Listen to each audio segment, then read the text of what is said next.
Hello everyone, give me a moment. I'm going to be over here setting some stuff up.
Said, I am here. Hey Luna! I'm getting some stuff set up. I'll be with you in a moment.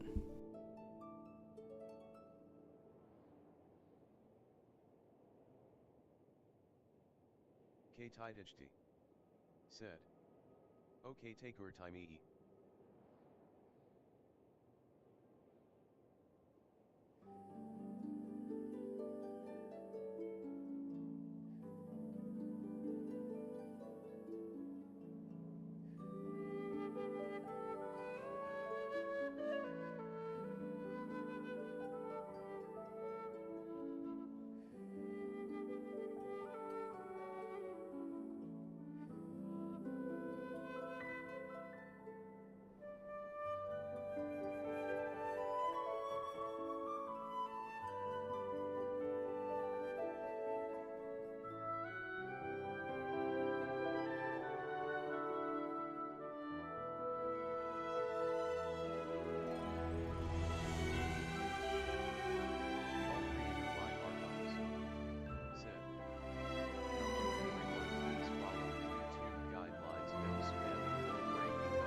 Hello everyone and welcome to another day of All Creator Lab. And I am back playing more Genshin Impact on the new update, the new area, Fontaine. Alright, let's get right into it. Not much has changed in the past couple hours, so. Alright, so last time we played, a murder happened. And now we have to play detective and figure out who did it. Otherwise, our good friend, our brand new friend that we just met, first thing coming here, will be in trouble and he'll have to go to jail. And we don't want that. We don't want that because we're good friends and we want to help out our new friend. Even though we've only known him for less than a day.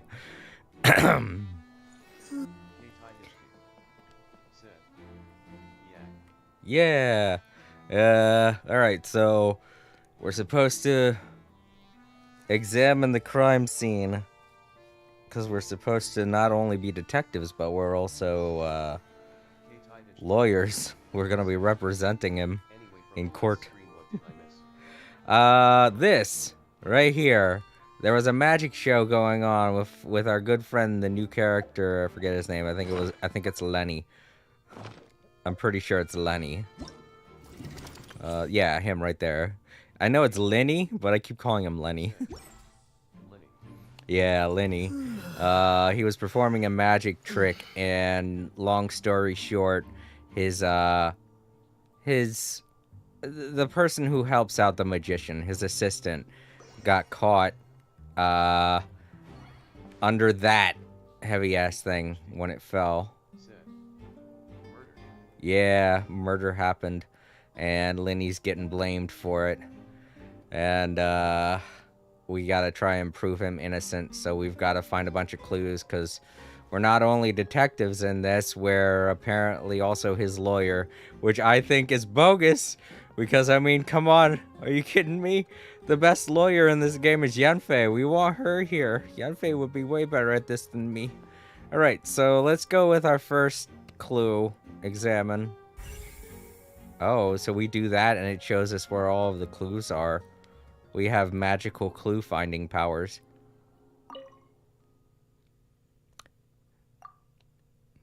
This is where the magic box was struck. If Cowl, that was the name of the guy that died, weren't inside the box at the moment, he might have dodged the falling water tank. Yeah, Cowl wasn't even supposed to be inside of the box. The volunteer from the audience was supposed to be inside the box, so I'm kind of wondering if maybe the volunteer pulled Cowl into the box for some reason. I don't know. Maybe she pulled him in there and got out. I don't know. We don't know much about the person because she's missing at the moment. The volunteer from the audience, who I feel looks a lot like the thief from the very beginning of the first chapter. But that could just be a coincidence because a lot of the NPC characters in this game look alike. They just have swapped out hair color and eyes and stuff, you know? Alright, let's go up here to the other box.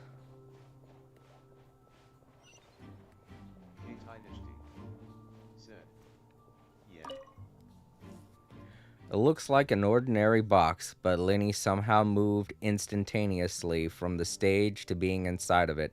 How did he do it?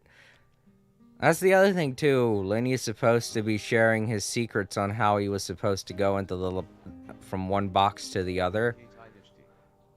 But he hasn't done that yet. Yeah, that's what I'm thinking.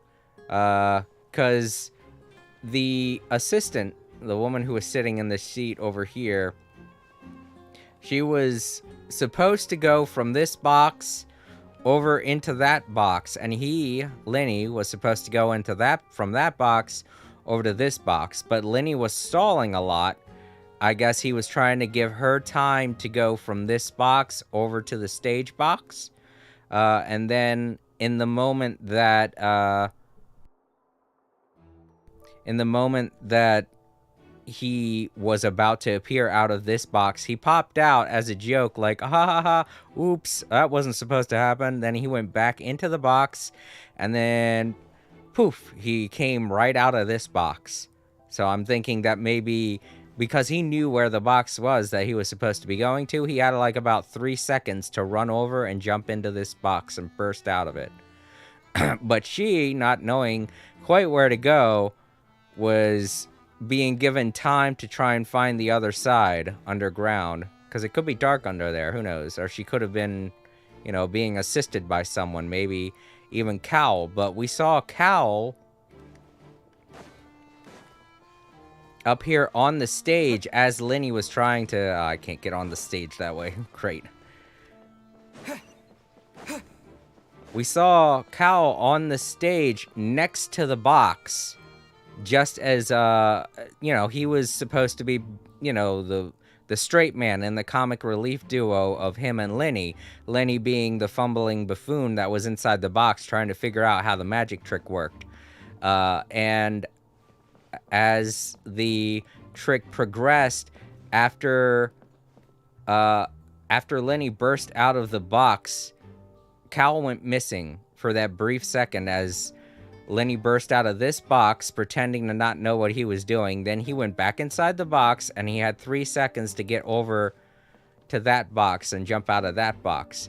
But from that moment, we don't know where Cowl was or how he ended up in this box. I'm guessing that the back part of this box was removable. You know, it was like a false backing on this box.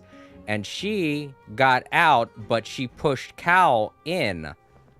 The lady that was supposed to be the attendant, the audience member who was supposed to be part of the trick. Now, that's just a guess. I don't know for sure, but that's the only conclusion that I'm coming to when it comes to figuring out how Cal got into the box. As far as where she's at right now, we don't know. She could be the main... She could be the prime suspect, because the main suspect right now is Linny. Alright, so let's look around some more. Where are these things taking me? Why is this one taking me outside of the theater?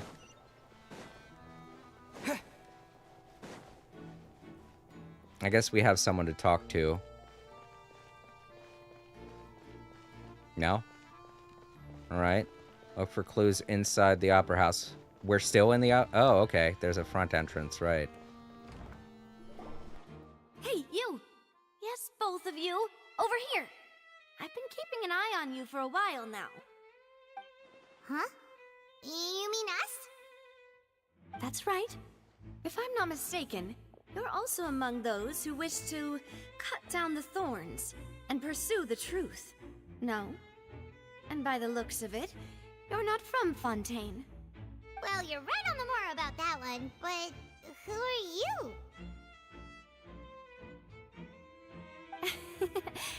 Have you never heard of the Spina di Rosula? From mediating disputes and providing protection to solving conundrums, you name it, Spina di Rosula does it. And I, Navia, have the honor of being its renowned president. Though those who play by our rules call me boss. I'm Silver, her attendant. Pleased to meet you. And I'm Melus. Demoiselle's various daily needs and affairs are under my purview. Huh? Boss? Demoiselle? What gives with the names? Well, I am the second generation president. Malus and the others are still used to my previous title. My apologies, Demoiselle. Should you prefer, boss, I will endeavor to use that instead. No, no need. You don't have to call me boss.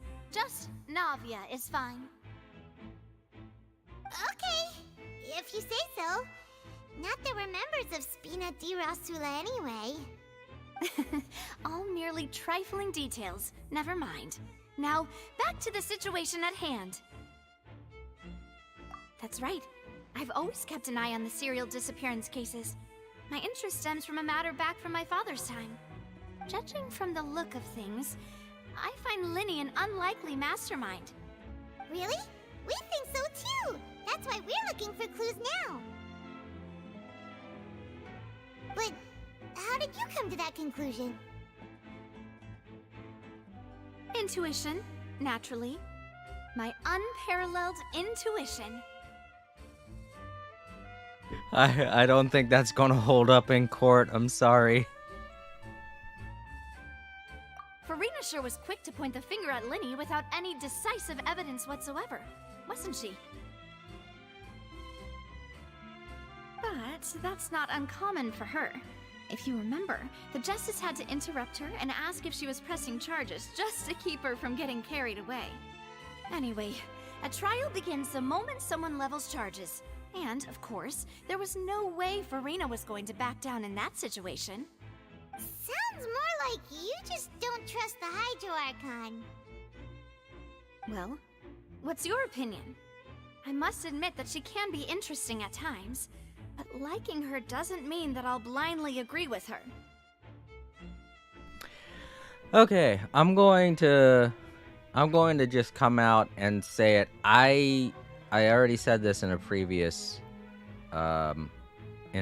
video. I speculate that the Hydro Archon is not the Hydro Archon. I think she's pretending to be the Hydro Archon, and that the real Hydro Archon is held captive or prisoner or lost somewhere in Fontaine. We just don't know yet. So I kind of think that she's pretending to be Fontaine's Archon. For what reason? I don't know. Yeah, but that's the thing. The way she acts and her voice, we heard the Hydro Archon before we came here in the very last Archon quest in Sumeru. We heard a voice talking to us, and it sounds nothing like the Hydro Archon that we're dealing with right now. So I'm wondering if maybe she's pretending to be the Hydro Archon for some reason. I don't know yet. You know, that's the thing. It could be anything. She could be a member of the Fatui pretending to be the Archon. Who knows? So. Are you talking about Navia, or are you talking about the Hydro Archon? The woman with the blue hair from my first stream. Navia? Oh. Okay. Yeah. Well, yeah, she is. She's very pretty. And I seen her in the trailer. I didn't think she'd have this kind of voice, though. I didn't see the first stream that much. Yeah, I know you weren't here that much. Oh, I don't really know a good way to describe the Hydro Archon and the impression I got of her. Do you know Fischl from Genshin Impact? She's the woman that we met in Mondstadt. The girl we met in Mondstadt, the one that likes to cosplay. Yeah, that's her name.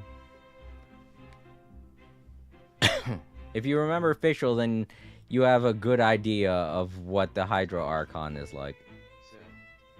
Yeah, I know her. Yeah, the Hydro Archon is a lot like Fischl. A lot. Except instead of a fantasy world, she likes to be pompous and stuff around the court. Around, you know, legal stuff. Courtroom jargon. Things like that. But she's a lot like Fischl. So if you want to get a good idea on what this Hydro Archon is like, then you're gonna want to think of Fischl. But yeah. I don't know if she's the Hydro Archon. That's it. She's so pretty. You're talking about Navia still? Yes, Navia's very pretty. I think she's very pretty. But I don't know.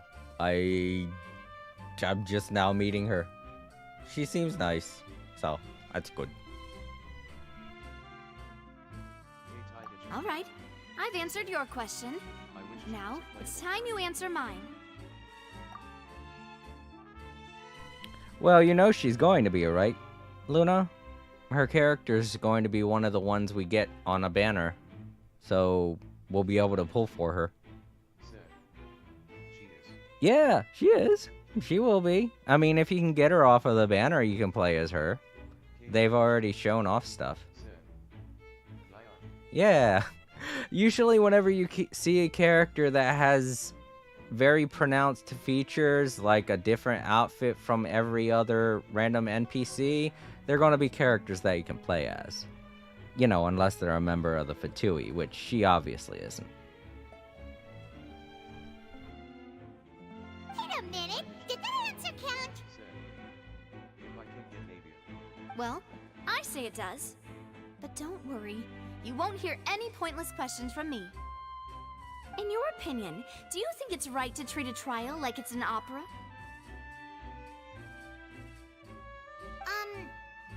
Well? No, not at all. It's not supposed to be a spectacle. In fact, here in America, it's against the law for you to report any proceedings going on in the court.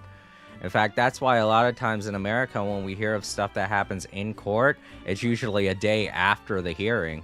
So, I love Paimon's face mask. yeah, that's her detective mask. Paimon's in detective mode. She got it from, well, she basically got it from a cereal box. She got it inside of a book that she was reading.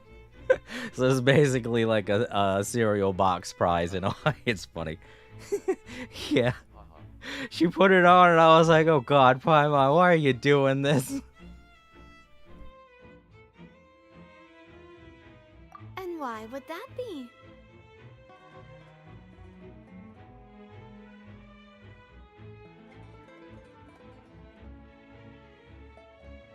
Yeah, I'm going to say the second thing. It's not a form of entertainment. It's to be taken seriously. There's a person's life at stake here. are multiple people at stake. See, Silver and Malus? I told you they'd be different. Most astute of you, demoiselle. I too think that the traveler's response was most excellent. No matter how wonderful the script or how fervent the audience's expectations may be, the trials that go on stage here must be based in fact. And if that can be done, boss, then... Based! All right, that's quite enough, Malus. Anyway, I like your answer. You pass with flying colors. Now, I need to make some preparations, following which our joint investigation shall commence. You two shall be my assistants. Wait! Since when did we become assistants? Oh, well, I can be the assistant, sure. Or your companion, if you like.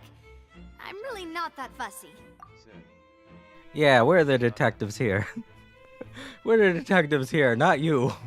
You're the inspector. You can catch the criminals once we figure out who they are. That's more like it. Far be it from me to brag, but I believe that Demoiselle's intuition will be instrumental in uncovering the truth. You wish to save a friend from false accusations, and we wish to unravel the disappearances. In this sense, our goals are aligned. You have a point. Huh. You're quite the talker, aren't you, mister? And what about you over there? What do you think? You seem like you've got something on your mind. I have nothing to add. Oh, alrighty then. We'll be making some preparations first. Just be sure to let us know if they start revealing Lenny's tricks. Thanks! Hey, what was that all about? Let us know if they start revealing Lenny's tricks. What, she want to scope? She want to scope on his magic? Well, I didn't expect to be talking to them just yet, and that wasn't even part of the quest. Seems a little suspicious. A little, yeah. But I guess she can be trusted. Speaking of that, I think magic shows would be very popular in Poisson. Hmm? I can see that. Maybe I should try to learn some magic. If I could make things disappear, cleaning my room would be a cinch. Okay. You need not worry about such things, demoiselle. That falls under my duties. Yeah, this whole Oh. entire Right. this whole entire region is supposed to be based on I want to say Middle European, like places like France and Spain and such. Oh, that's so cool. Yeah, so she's supposed to be French. There's a lot of French inspiration in this chapter of the game. Okay, this place is a lot bigger than I thought it was. Oh wait, I'm going back inside. I was trying to get to that clue right there. So, wait. Okay, they were over there. No wonder we ran into them. This guy probably won't let me leave. Sorry, but no one can freely enter or exit the Opera House at the moment. If you wish to leave, you must register your identity with us first. No, we're not leaving. We're representing Linny and Lynette as attorneys, so we're investigating the case. Were you always guarding this entrance? Yes, after the Chief Justice gave the order, everyone coming in or out must undergo a strict inspection. So, the missing girl couldn't have left from here, at least not from that point on. No, there are a whole bunch of different species of these creatures, apparently. You'll see them all over town. They come in a variety of colors. Blue, green, pink, yellow. I think I even saw a red one. They're so cute. Yeah, they are. Not only that, but they also come in, like, some of them are fluffy, some of them are straight-haired, some of them have fluffy ears, some of them have... Their ears and their tails are very different from each other. But the one thing that's always the same is they have mittens for hands and clompers for feet. I don't know what you would call those, like big stubby no feet kind of trunks for feet. I don't know. Like I don't know. Stubs. Yeah, I guess you would call them stubs. They have no feet. So they just have like stubs at the bottom there. I doubt there was much opportunity then either. How can you be so sure? Hmm. Well, because I was in charge of security near the entrance at that time. I couldn't see Linny's performance from here, which was quite a shame. Just my luck. But still, I did not abandon my post, and I stayed put no matter how loud the applause was. If someone had so much as even approached the door, I would have noticed it, let alone if they had tried to leave. We Melazines are good at that sort of thing, you know. So, it's safe to say the girl couldn't have left through here. That's what they're called. They're called melazines.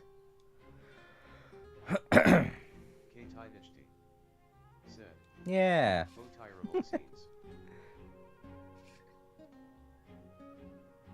Okay.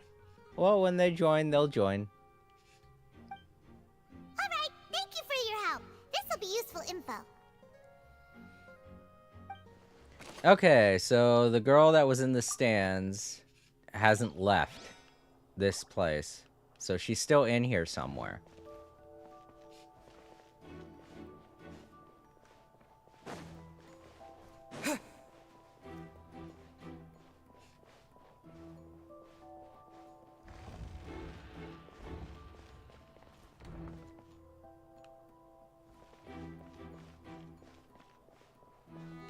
Checking up in the balconies. I've never been on a balcony before. I don't know how they're constructed. But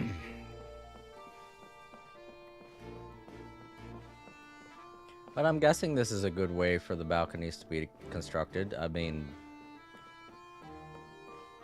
there are more balconies over there, too. Is there a way that I could get to those? Alright, this seems to be the end of this one.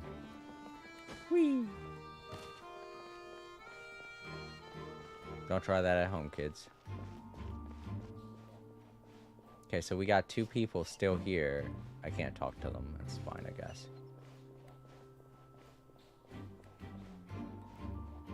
Do you know anything?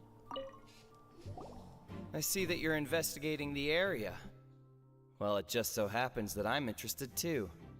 If you find any new and interesting leads, be sure to share them with me, alright? We don't have too many thoughts yet.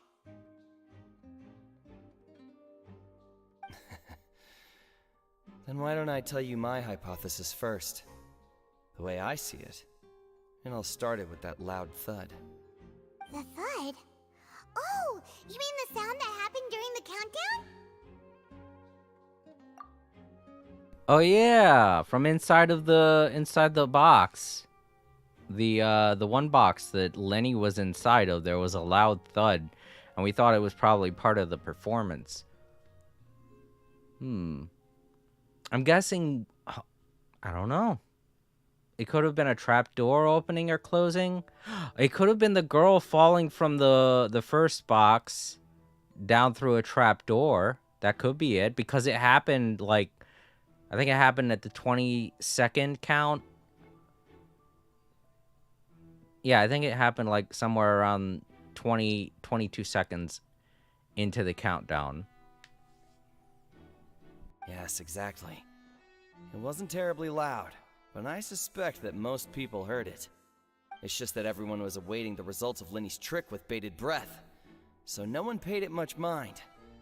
But now that the incident has happened, the thud has become an important clue. That makes sense. So, what do you make of it? I'm of the opinion that it may have been the sound of Linny's accomplice, Lynette perhaps, jumping atop the water tank or something like that. And when the pyrotechnics went off, she cut the rope, sending the water tank crashing down. But wasn't the noise we heard too loud for that? Perhaps the balance wasn't right, leading to a particularly rough landing. Yeah, plus yeah, exactly. My character's onto something. It's a water tank. We didn't hear any water sloshing about, so... I mean, you would have heard not just that, but it was a metal container. It wasn't made out of wood. It was all metal. You would have heard like a clunk sound, not a thud. The thud sounded more like someone landing on something made out of wood or a very hard mat-like material. Right, I'm gonna go lay down for a little. My stomach is hurting, but he'll stay on the stream. Oh, okay. That's cool. Said, is that alright? Yeah, that's cool, Luna. I'm mostly playing detective here anyway, so it's totally cool if you get some rest. Oh, that's true. Okay, tied HT. Said, I suppose I must reconsider. Said, woo-woo. That does remind Paimon, though. What was with that sound? Bum ba dum ba dum. Inspector Gadget. Bum ba ba dum ba ba. Hoo hoo. Strange sound during magic show. Said, Yeah. yes. Exactly. Except I don't have a detective outfit. I especially don't have that awesome brown derby. So.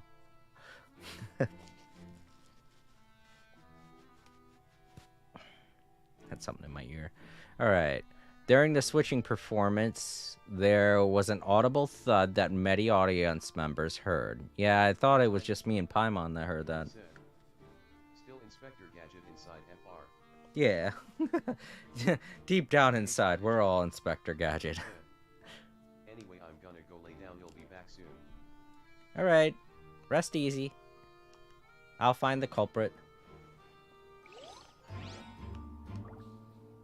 Okay, tied HT. Said, thank you,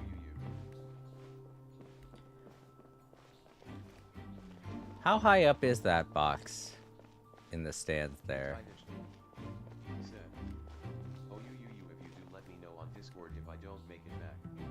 Okay, I will.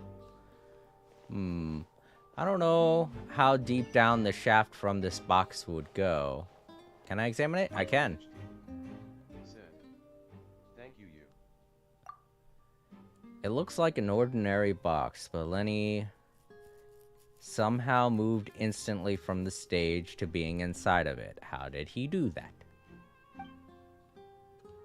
Alright, that didn't help. Doesn't look like the back has anything going on with it.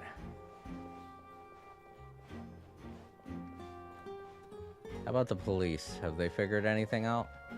No, I can't talk to them. They don't have anything over their heads, so... Alright, so the girl is still here. What about these two? The investigation team has some new findings. Turns out there's an issue with the random number selector after all. See, I told you. What if the machine picked some big guy's seat? You think the murderer would have still made his move then? Sorry to interrupt, but we're helping Linny and Lynette with their side of the investigation. What were you saying about the number selector? There's something wrong with it? You're trying to help them? That'll be a tall order. Linny used the machine to pick a random member of the audience during his performance, right? The lucky girl that later disappeared. Well, we thought there might be a serious problem with the machine, so we had it taken away for further inspection. It turns out that the seat number it picked wasn't random at all. The machine picks that same number every time. I'm sure you already know that you have to make a reservation in advance to get a seat, regardless of whether it's a trial or some performance. In other words, Linny knew who would be sitting where from the very beginning.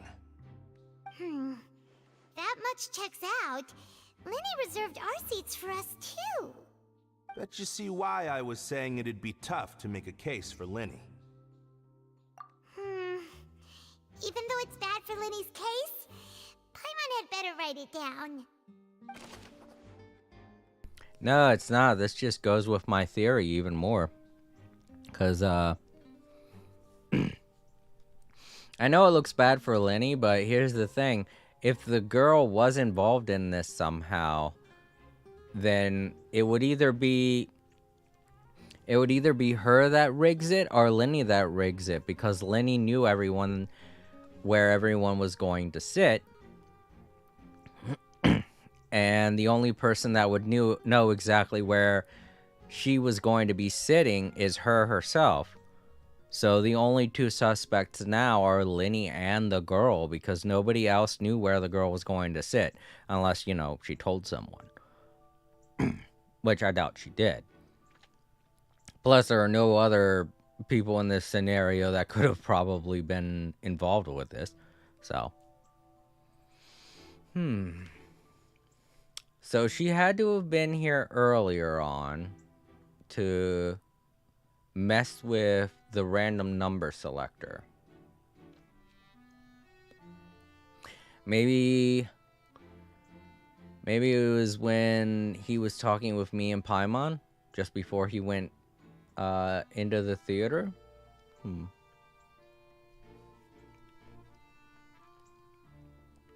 You know what else would probably help all this out? Is at the very beginning of the last chapter, the woman at the beginning, the one that was the thief, the one that looked a lot like the audience member, she stole something, and then Lenny got it back and returned it. If we knew what it was, that would probably help us out here too, because if the thief from the beginning is the culprit, then whatever it is she stole probably had something to do with all of this. Dang it, if only Lenny would have told us. Dang.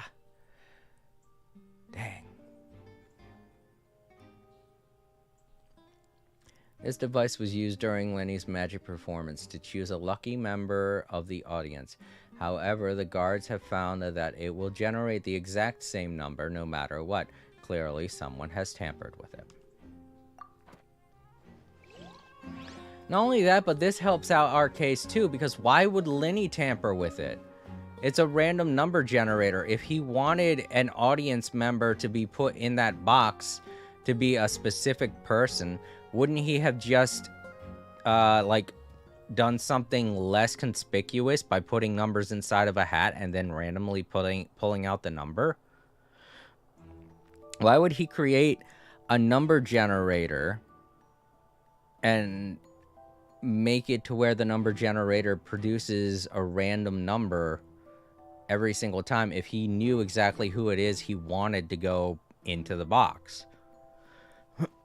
It just wouldn't make sense. Why would he introduce that? It just overcomplicates things for him, you know? I mean, maybe he did it as motive, but at the same time, it still seems like the kind of motive you could have accomplished by pulling a random number out of a hat, as opposed to having a whole machine made for it. Alright, let's look for more clues. We got 2 more over there.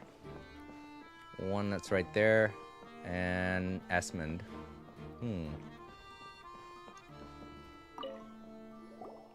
So this is the rope that broke and caused the water tank to fall. The rope looks pretty durable. How can it be burned through so quickly by fireworks? So either Lenny didn't realize this was a safety concern, or... Why are you suddenly so serious, Traveler? I don't know. Look at the rope. I'm just looking at where the rope snapped. Yeah, the one part of the rope is burnt, but the other part is just cut off. Whoa. Look! This bit is made from different material. Oh, is it? Most of it was burned away, but there's still a little bit of it left. Seems to be flammable, like a type of flash cotton. So if a rope meant to hold something was made with that kind of material in it, then that means... Wait, Paimon should write all this down. Let's take notes. This rope was used to suspend the water tank. It suddenly broke when the fireworks were being launched on stage. The investigation has shown that the location where the rope snapped was made of a flammable material. That doesn't help Lenny out that much. If this was all something that he had planned, that probably would have been, was probably something that, you know, not going to help his case unless we can figure out who did it.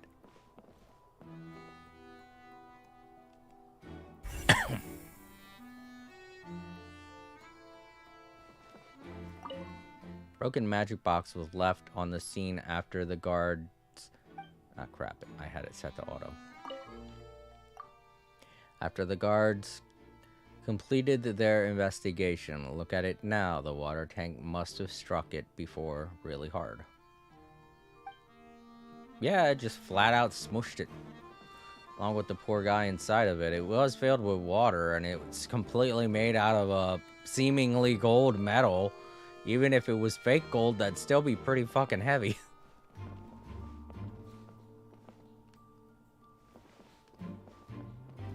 Can I talk with these two? No. Okay. How about you, Maurice? Hello there. What are you investigating? Oh, this location has also been cordoned off because the Magic Troop members are currently considered prime suspects. The investigation team is still collecting evidence. The seats were all booked in advance, so we were able to deduce the missing woman's identity by checking the guest list.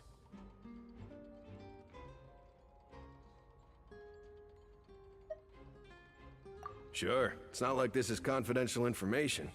We will publish it later anyway when we petition the public to help us find the missing person. Her name is Halsey. She's a painter from Fontaine who's made a bit of a name for herself.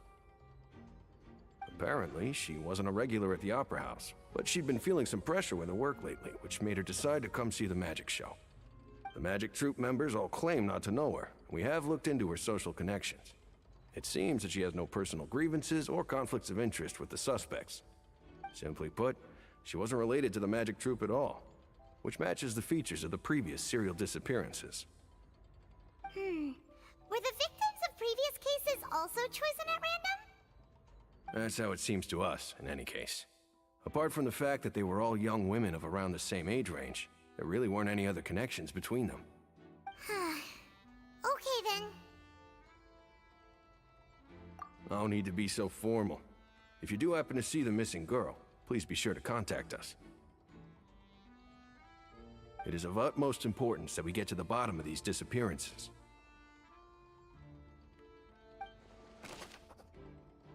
Alright, here we go. Now we got more information on her.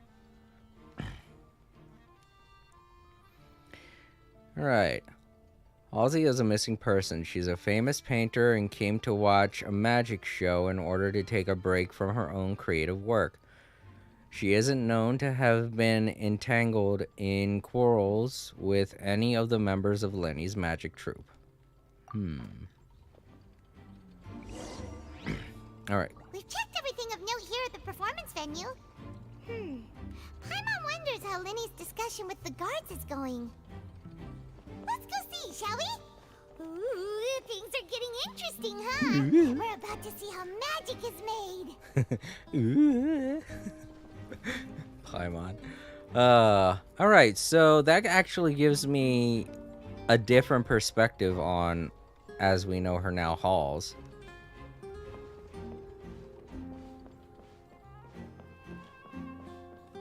Maybe this is just a case of somebody that we don't know of yet being involved in all this. Halls might just be a victim, like they're claiming. But then who would know exactly where Halls was sitting other than Lenny? I mean, Lynette, yeah, but I don't know why Lynette would do it. I mean, Lynette wasn't present that whole time, but I don't know why Lynette would do that.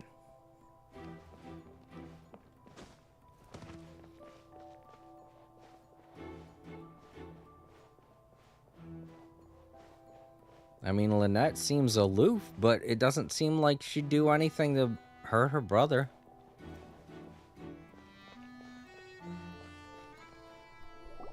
Understood.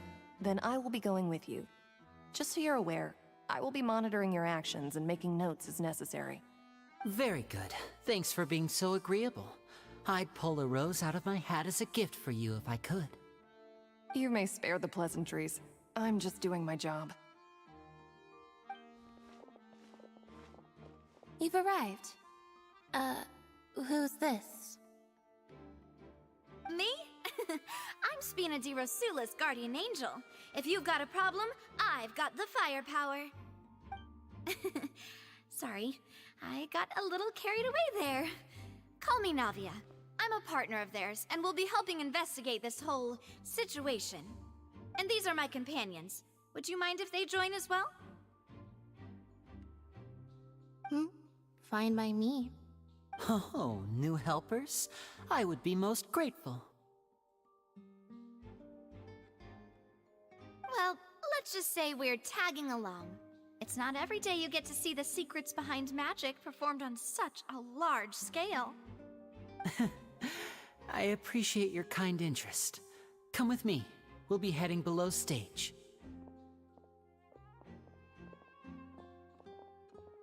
Huh? Below stage? Yes, a world of secrets is hidden beneath this magic box, prepared specifically for this switcheroo trick. But before I reveal everything, you should have a look first. Notice anything strange here?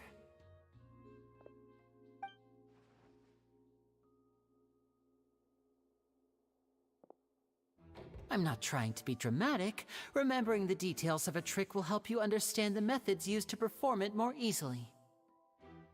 Huh. Weren't there balloons and other decorations here? Where did all that go? Ah, good eye. That said, you're still far from discovering the answer. The back? You mean the inside of the door? What's different about it? Paimon didn't notice anything. Very good indeed. I thought you might not be able to catch that, given that you were sitting in the first row. The back of this door was patterned. Those patterns are now gone, replaced by a smooth wooden board. So, if you put 2 and 2 together, what do you get? It's an elevator.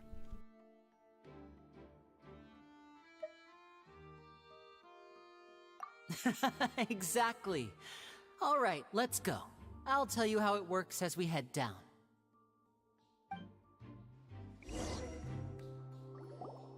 Oh, so there was a passageway under the magic box!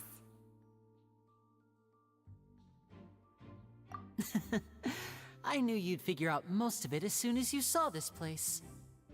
The 2 magic boxes are positioned right above the 2 entrances of the tunnel. See this flatbed trolley?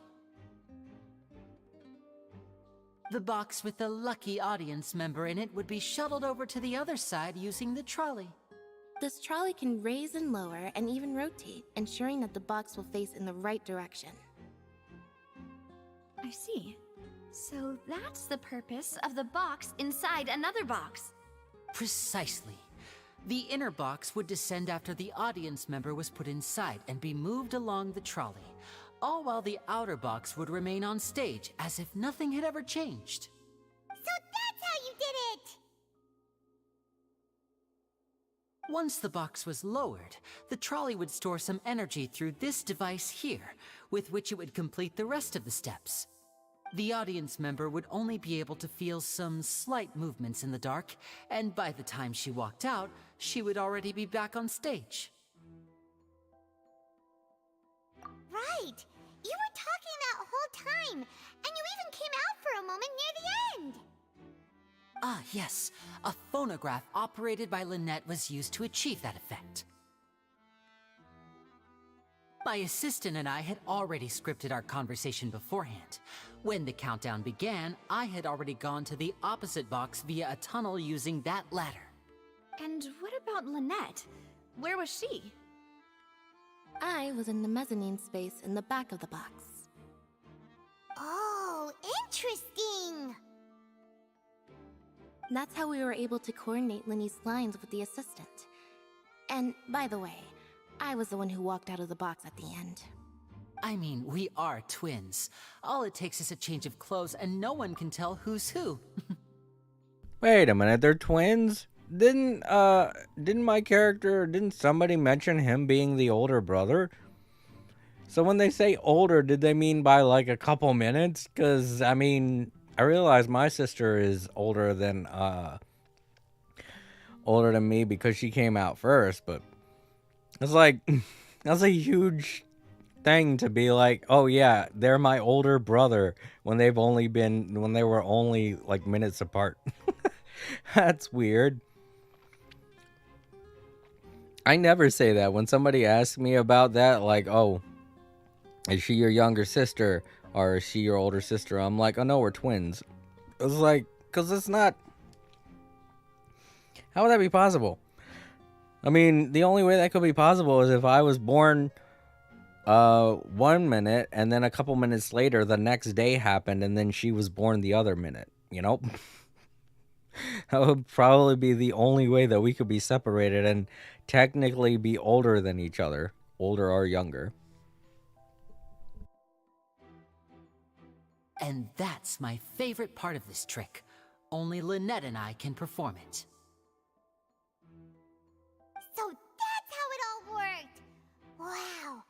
Every detail you revealed was more amazing than the last!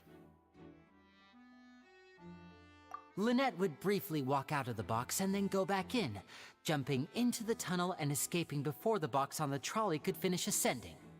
And then I walk out of the other box in the audience area, and the trick would be complete. The operative word here being would. But as you saw, Cal was in the box, not our audience member. She, on the other hand, mysteriously vanished.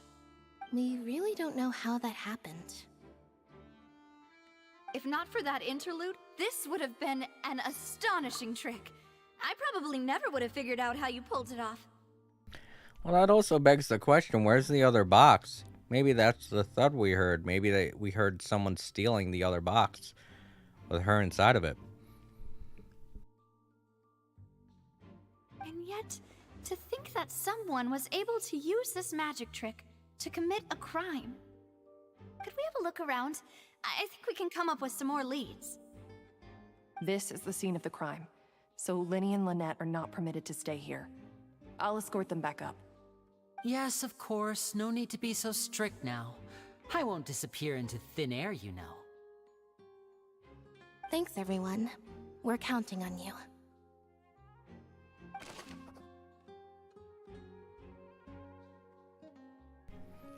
Sorry, I'm just munching on some popcorn. You guys can go ahead and read this if you want.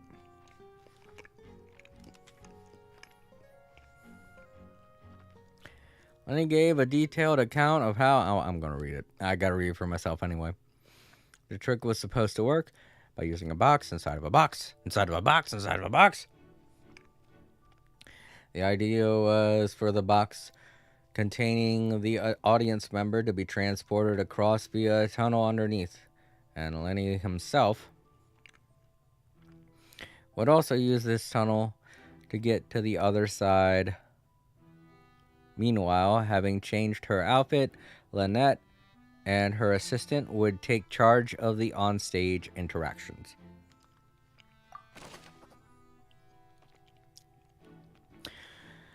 The magic box inside...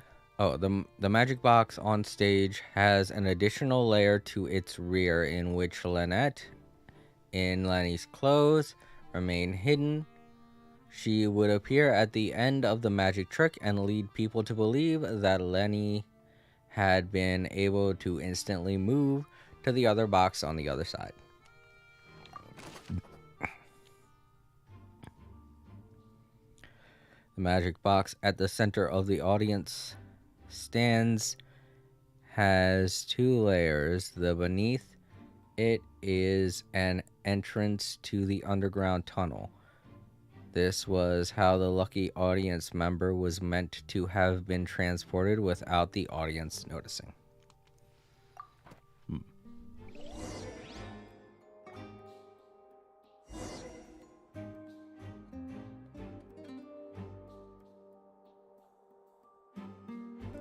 Okay, all done snacking.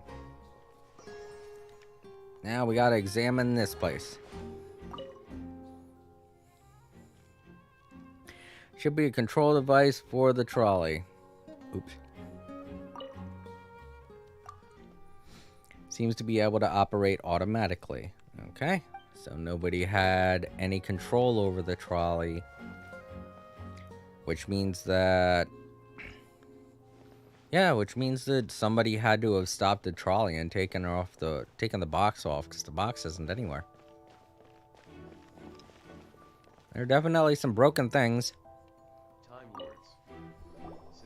The floor is wet. Please be careful not to slip. Yo, Time Lords, how's it going? Trying to solve the murder mystery. If you haven't gotten to this part of the story yet, feel free to head on out. I don't want to spoil anything for you.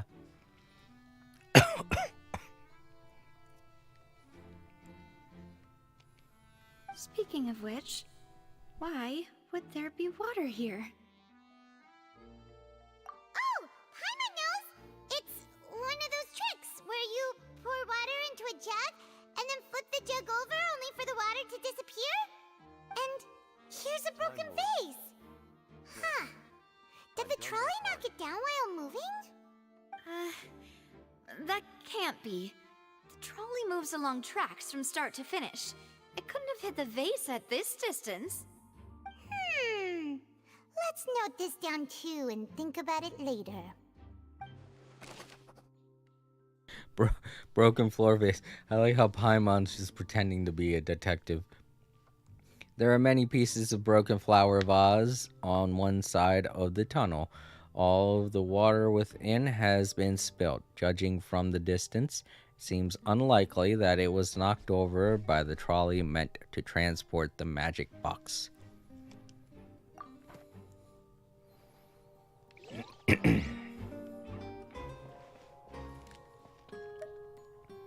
Clothing. Somebody's outfit. Oh, these are the clothes that the lady chosen from the audience was wearing, right? Her clothes are here, but she's nowhere to be found. Oh no, that means wherever she's at, she's naked.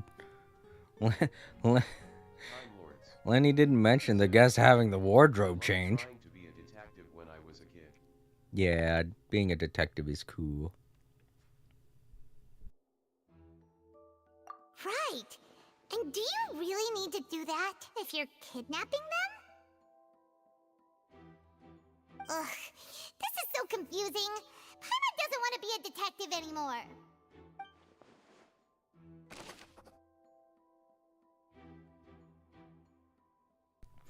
I honestly can't remember what she was wearing when she went into the box. If she was wearing this, then that means that she did do a clothing change. Maybe she figured out a way to stop the box. I have a magnifying glass as well. That's cool. The clothes belonging to Halsey, the lady who went missing, were found in the tunnel. The reason for this remains unknown. She might be involved in all of this.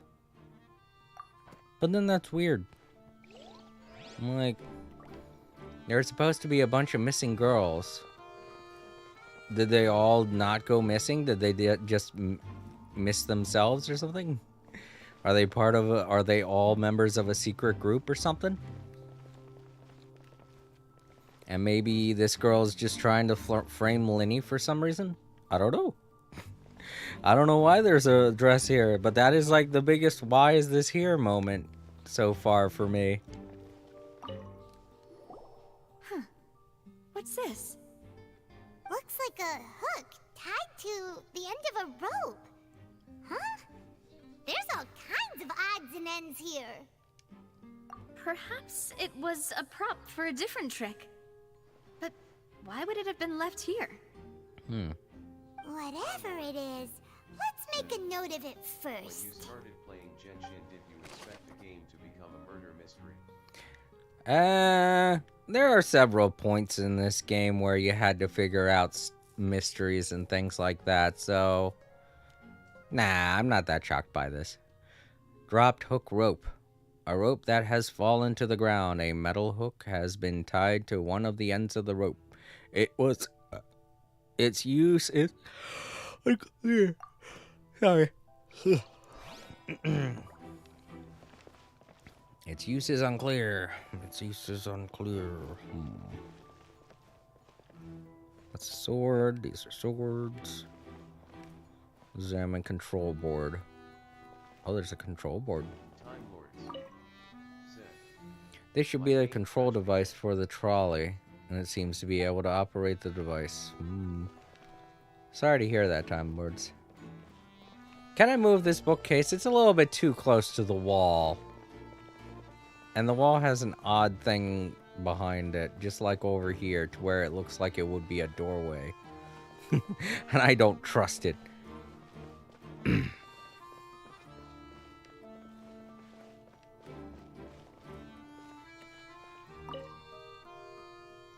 The trolley is crucial for transporting the magic box to the other side. The culprit must have used this to execute their plan. Well, we got outfits down here. So she could have changed. She could have changed into an outfit.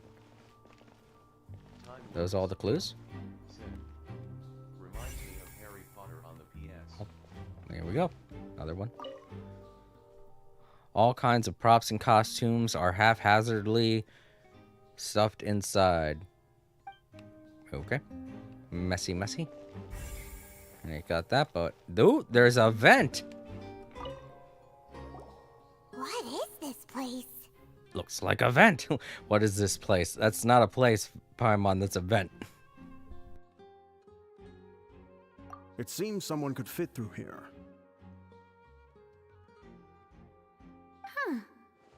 Could this have been the suspect's escape route? Zed. Alone, perhaps. Bookshelves. But if they had to pull another person with them, the space would be too narrow. But there are no other ways in or out of here.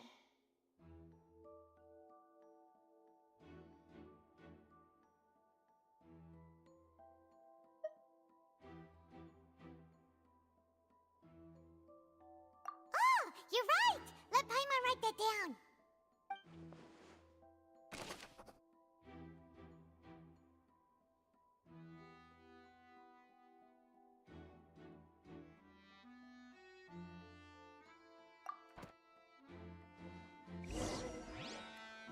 Seems we're just about done investigating down here. Yes. Let's head back up.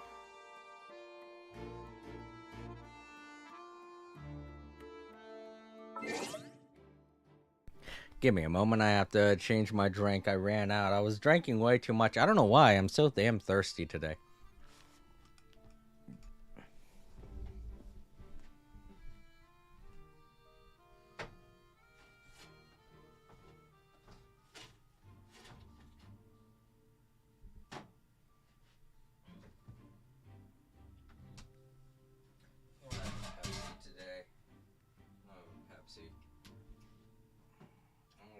Baja Blast left.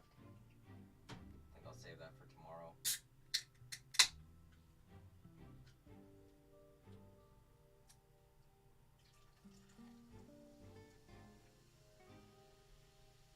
It's gonna take a little while to pour. It fizzes a lot.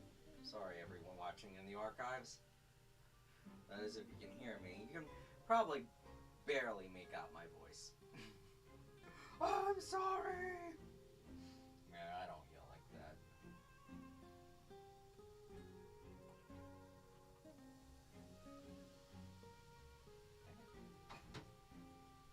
So much fizz.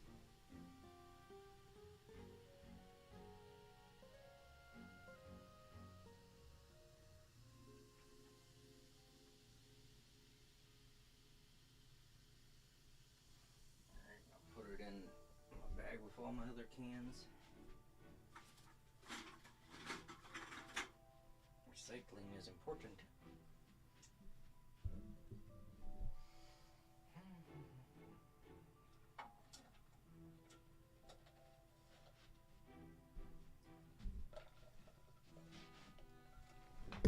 I went through that Baja Blast in an hour. It didn't take that long at all.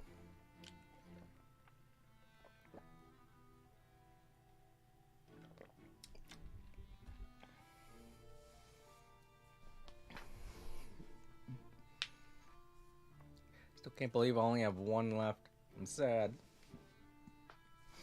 Man, that sucks.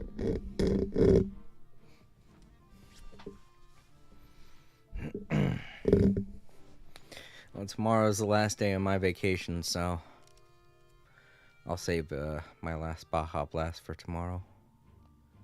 Time Lords. Hello, what's that? I'm obsessed with Dr. Pepper. Dr. Pepper's pretty good. But I've been drinking too much of it lately. I have to get a change of pace in what I drink. Did I find everything? No, I didn't.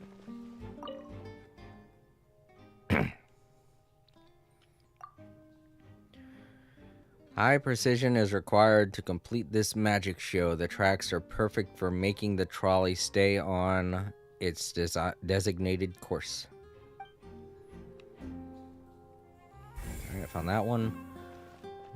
That one. I found all of them. Okay. Let's go.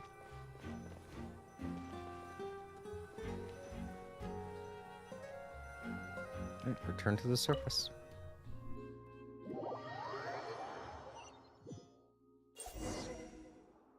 Well, we've ascertained the state of the crime scene. Let's find a place to sort out our findings once Malus returns.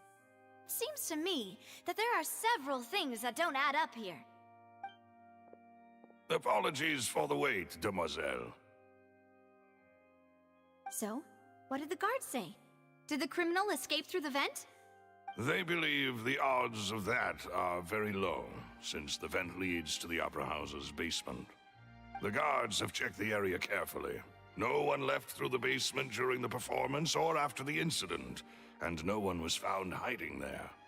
So the tunnels become like a secret chamber then! You know, like the kind you usually see in novels. The plot thickens. Halsey's disappearance and Cowell's death are both quite inexplicable. No wonder Farina was so confident in her accusation. All the current evidence points toward Linny and Lynette. In other words, the charges are very likely to be upheld unless we make some considerable progress.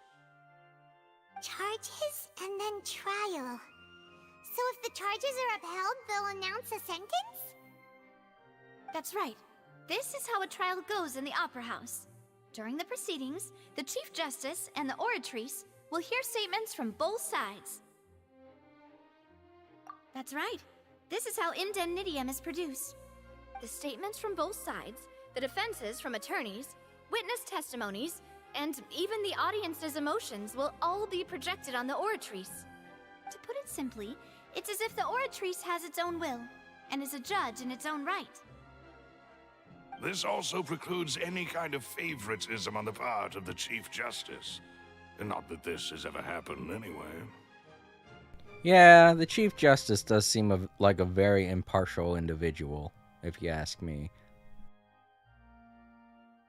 Once both sides have finished speaking, the Chief Justice will make his final decision. This, too, will be used by the Oratrice as a reference. Then, finally, the Oratrice will be consulted by officials. The result it returns is the will of justice itself. Huh? So that machine is the one that actually decides? Paimon thought Neuvillette called the shots. In practice, there is very little difference. Both have always come to the same judgment, which is why people have great faith in the Chief Justice. Ah, yes, the guards also asked me to convey that none of us will be allowed to leave this place before the trial. Huh? Why? Because we've chosen to act as the twins' proxies. That makes us persons related to the case. Yeah, we are a little bit too far in here, Paimon, so, nobody leaves. They're concerned that we might be colluding with outside parties, or that we might find outside help to disrupt the case. And even if that were not so, it could prove problematic if we happen to spread key information about the case ahead of time. I'm ready to break out at any time. Yo, no, Silver, stop. Whoa, whoa! There's no need for that!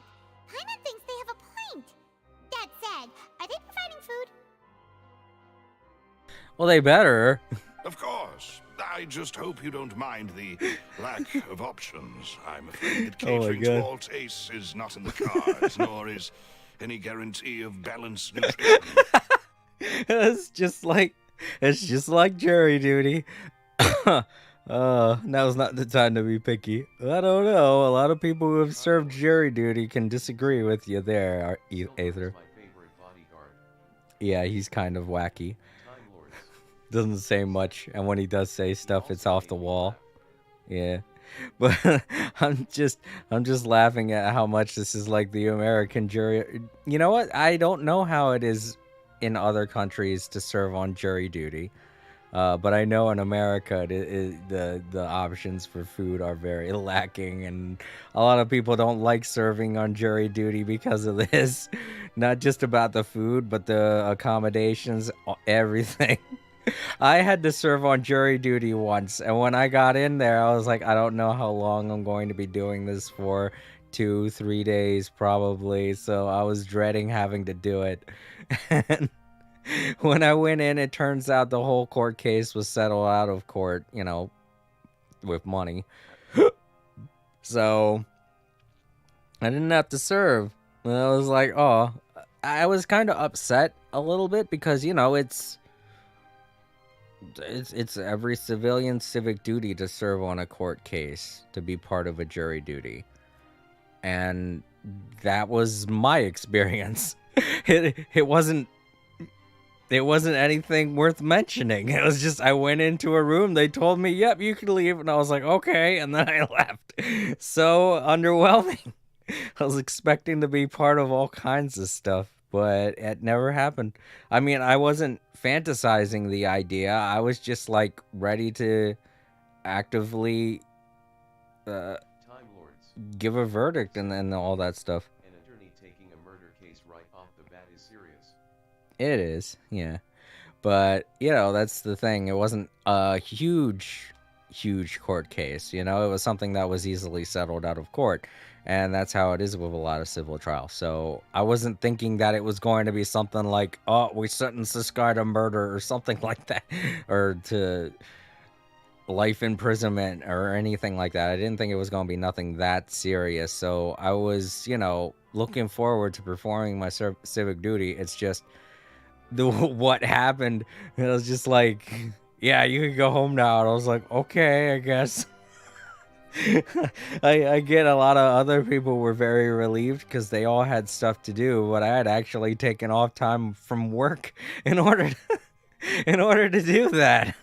So, that's the other thing too, because it was settled out of court. I wasn't compensated or anything like that, so it was kind of a waste of a day for me. Glad I played Phoenix Wright Ace Attorney. Yeah, I don't know how much of that game is to be trusted. It is something built for entertainment. Like I said, everything here you could take with a grain of salt as well, because stuff like this in entertainment and media, you can't really take as the actual events that happen. Not only that, but things in real life are kept very hush-hush inside of a courtroom for matters of, well, I mean, it's against the law, for one, to talk about things like that out of court, or to make it in any way a form of entertainment. That's why when you see people going on historical court cases and things like that, it'll be documented in books and journalism and things like that, but you'll never see people making movies about stuff like that, because it muddles the entire experience. It muddles the entire experience. It kind of makes a laughing stock of any judicial system.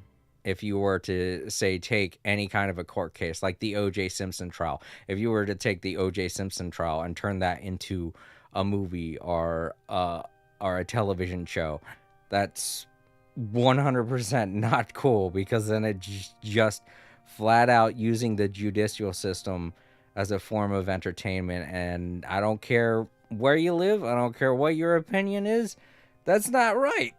That's not right at all, because these are people's lives that that we're dealing with here. And to parody stuff like that is one thing, but to just flat out lie or to make biased opinions about it, that is just wrong. If you were to depict the actual court cases in a movie and then just be like, this is fact, this is what actually happened in the courtroom, that's against the law, because that is something that you can't do to gain money in a form of entertainment. It just, even if the whole proceedings are over and done with and have been for years and decades,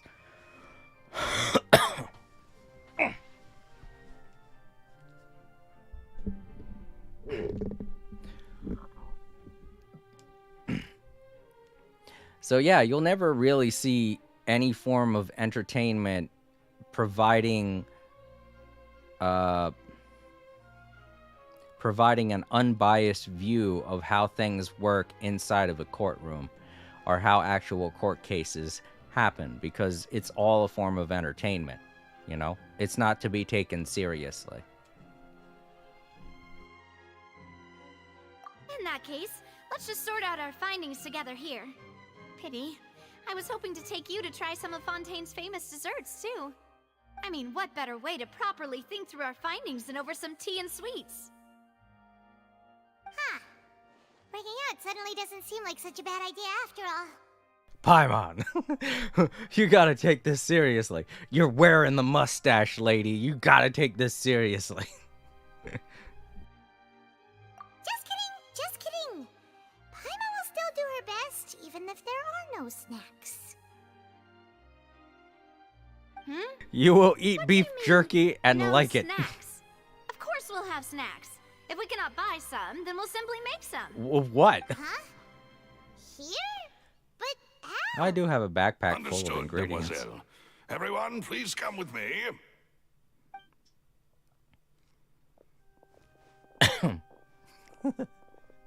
But yeah, like I was saying, Wait, oh no. You're carrying a Really? portable stove with you? Oh, can we finally have a portable stove? That would be so useful. There's so many moments where I thought, oh, I gotta make this thing, and then I can't make it because I'm nowhere near a stove. I mean, I know you can buy them, but I run out of them. I think I only have one left in my inventory. Not only that, but we need a portable, what is it called? Alchemy table.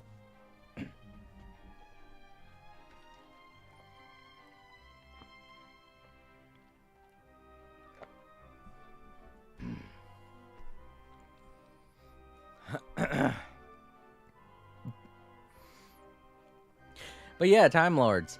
In the stream earlier today, I kept talking about how how I was like, no, I need Yanfei to help me. Please, let me call Yanfei. So I feel like this would be going a lot easier if we had Yanfei here to help us.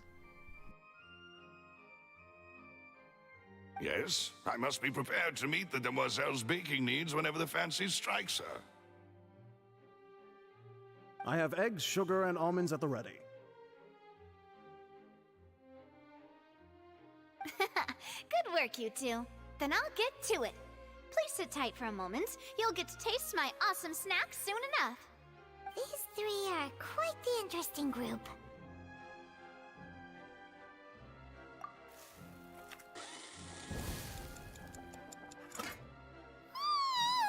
And Paimon thought it smelled good while it was still in the oven.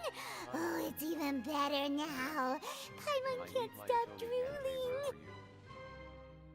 Yeah. I was hoping we'd get this year, but I mean, nah, she's in Lua probably. Still handling court cases there. But yeah, macaroons. They look like cheeseburgers. Just very cylindrical cheeseburgers. I'm sorry, they just do. Are the pretty patties from SpongeBob? That's they look like pretty patties. Oh man.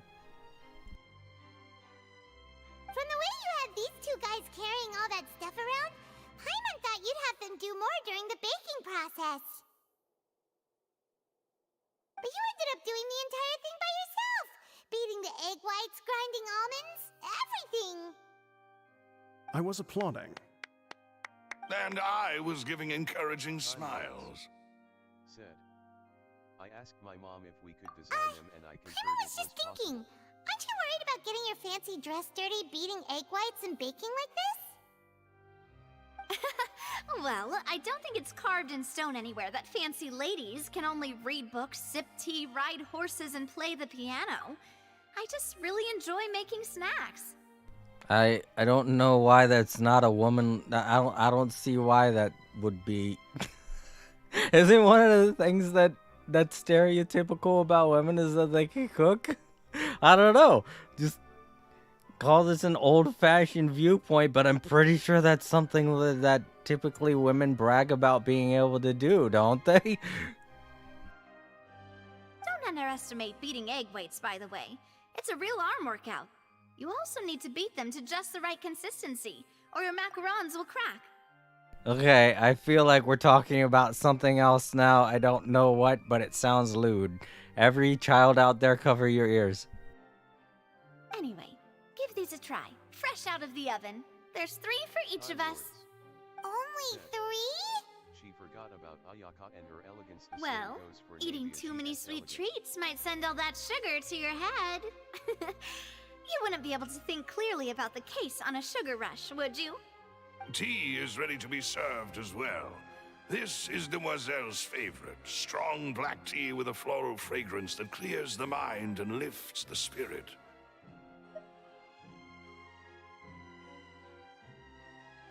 No need for concern. I'm merely doing as I should.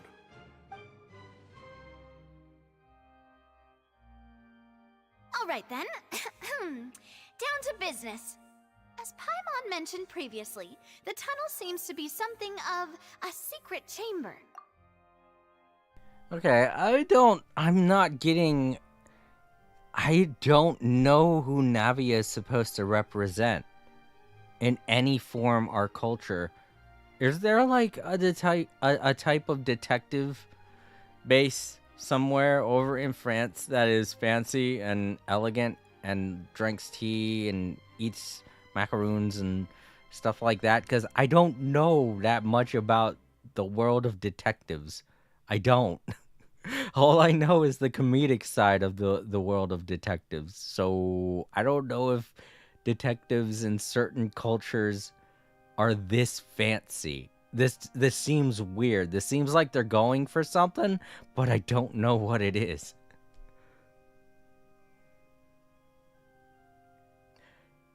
That's the other thing too. I've never had a macaroon. Macarons are the hardest desserts to make. I've never had one before either, because I'm a filthy American. You're European, Time Lords. Do you have any idea what they're going for here with this? With Navia's character? Because I don't. I have no clue.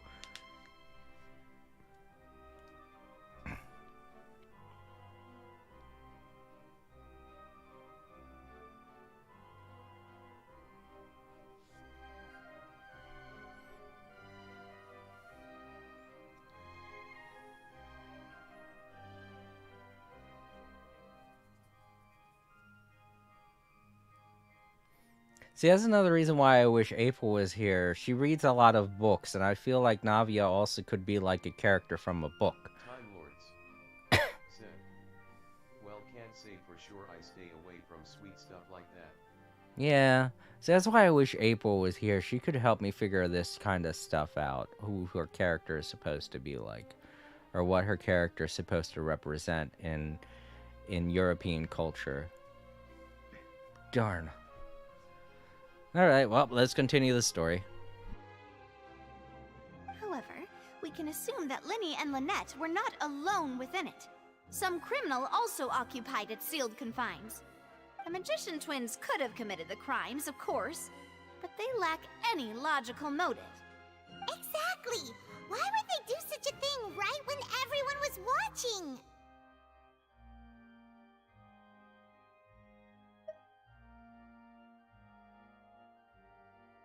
That is true. I didn't think about it, but couldn't the dead guy have something to do with this? I don't know. That doesn't seem right. Why would he voluntarily do something that could get him killed?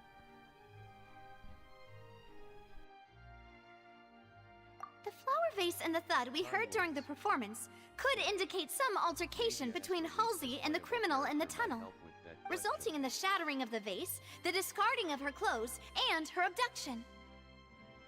Perhaps the criminal thought that since she was chosen from the crowd, she would be too easy to identify if she was still wearing the same clothes.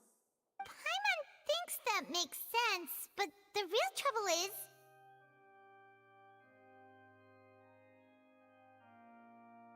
Yeah, this is something I said earlier. We don't even know if the other person that we're thinking about even exists. That's the thing. It could just be... What's her name? Could be Halsey. And I don't know why she would do all of this. What her motive would be. Or what it has to do with the missing girls. So... It's either that she's part of a group of women that are all secret... In some sort of secret society. That's trying to mess with things. And maybe they have a beef with Lionel and Lenny, or I mean to say. And they put her in as a plant to try and take Lenny down. But I can't tell. There's so much information we still don't know about this. True.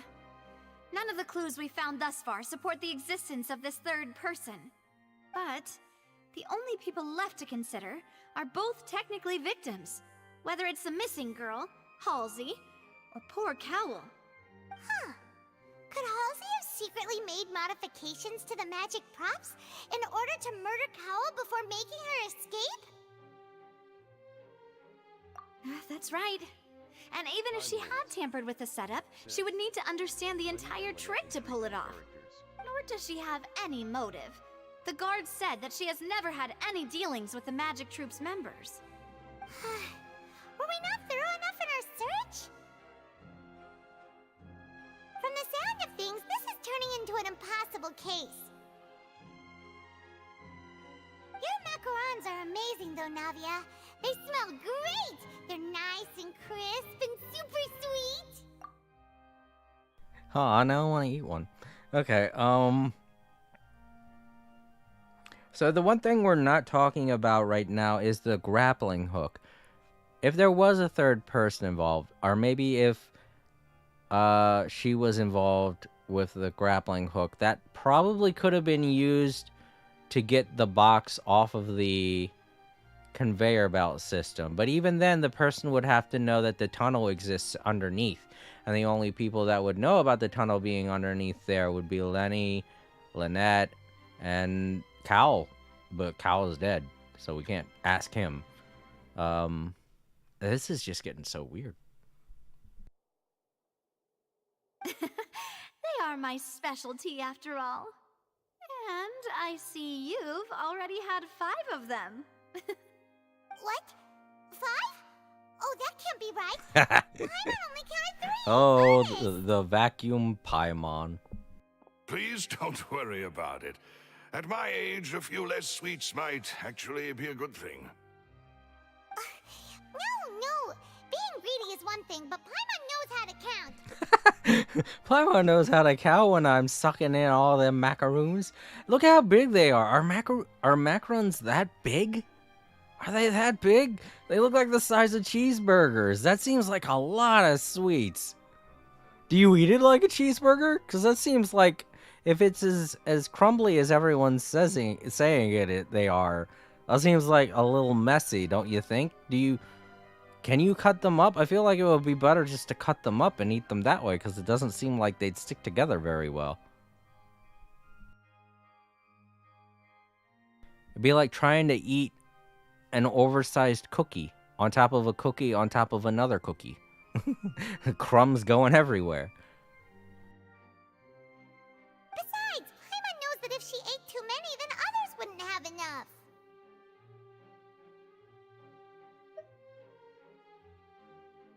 Wait, even you don't believe Paimon?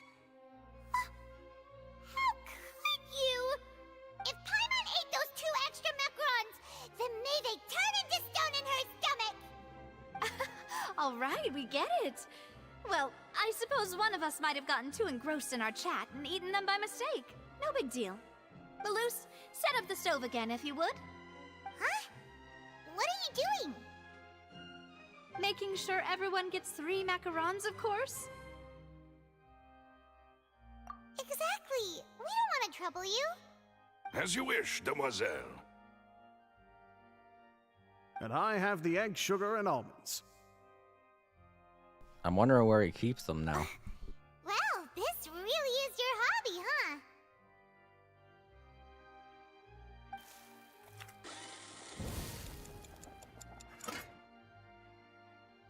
Well, that's it for snack time. I'm going to have another look around the area. I don't know what we're looking for yet, but we've still got some time. As attorneys, I suggest the 2 of you think the case over again. It would be awkward if you got all tongue-tied on stage during the trial. All right, thanks for your help and for the snacks. It was nothing. A small task for the Spina di Rosula. Silver, Malus, it's time to go. I'll be back if I find anything new.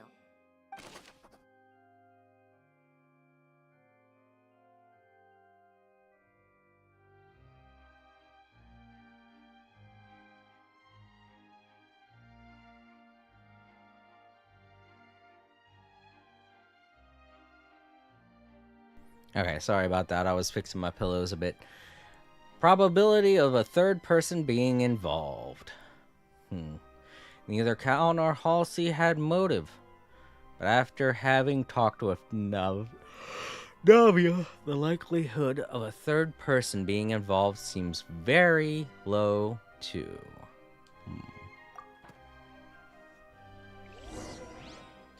Alright, it's time to put our heads together. We've got to get our defense ready for the trial. Alright, we have until 8 tomorrow. It's probably gonna be a long and difficult case. There's no point in worrying about that now. We just need to prepare. Here, take Paimon's notes. They should help you review the situation. Okay, so we have until 8 o'clock tomorrow to figure all of this out.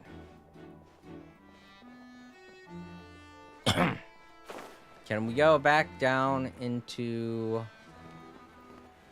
the shaft?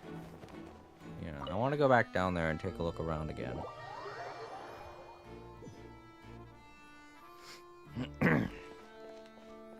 So, it was going over this way.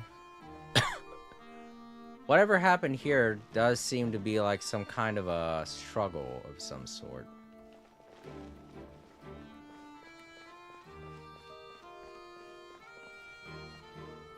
Now, where's the grappling hook? I want to take a look at that. That is... oh, it's just hula hoops.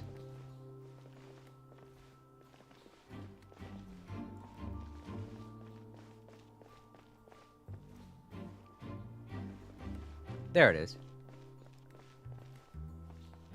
Okay, yeah, there's a grappling hook. And it's right here, right around where the struggle takes place.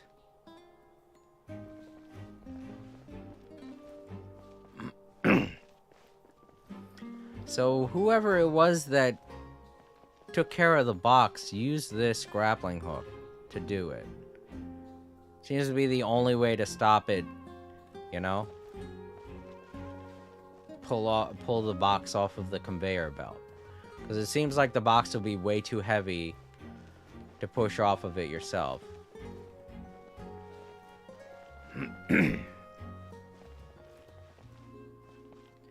Gosh, all of this is weird also because the only people that know about this tunnel are the people that have worked in the show.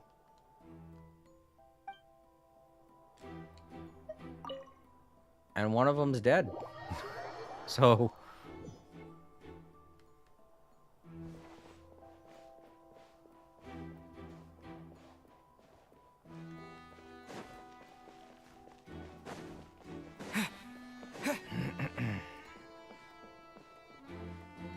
Time Lords. Said. My base of operation is a buffet. Don't ask why because I don't know. Oh, okay. The other thing here is that there's no second box. I don't know, it's kind of hard to tell with all this rubble whether or not there's one box or two.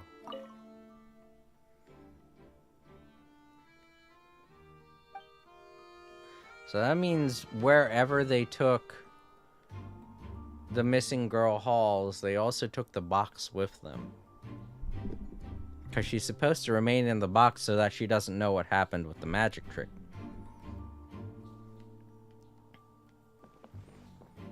So they used the grappling hook to knock over the box, take Halls out of the box, and then escape into a vent. Either with Halls or it was Halls that did it. And if Halls used a grappling hook to knock the box over, how did she do it? Or, better question is, why would she do it? That's the thing that I'm not getting here. What's the whole motive for all of this? Is it just to incriminate Lionel? Why? I don't think he has any enemies. We haven't heard of any enemies that he might have. So why do all this?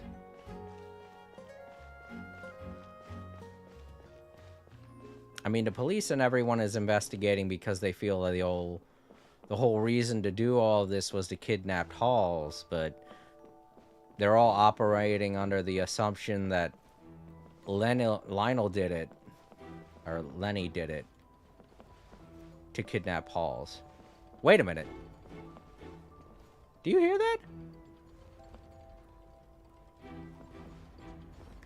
There's gears and stuff behind this curtain. Dude, can I look behind this curtain? Alright, there's something going on behind this curtain. I want to know what's going on behind this curtain. That's super sus to me.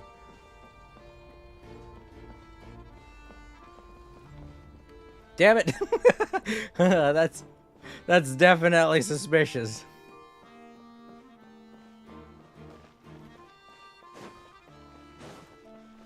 It's gonna be a guy back there, and when I pull the curtain away, he's gonna be like, "Pay no attention to the man behind the curtain. He didn't kidnap Halls." Lionel's gonna be like, "Wow, this has been here this whole time. We had no idea." You found something I didn't impressive. Yeah, there's some kind of odd gear mechanical system going on behind the curtain.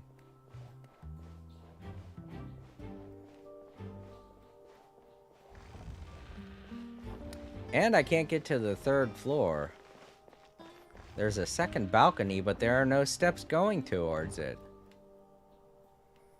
What kind of opera house has a second balcony, but no way to get to it?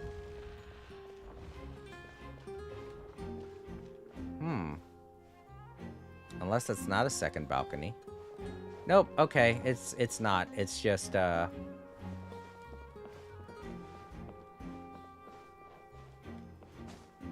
it's just architecture. Okay. Good.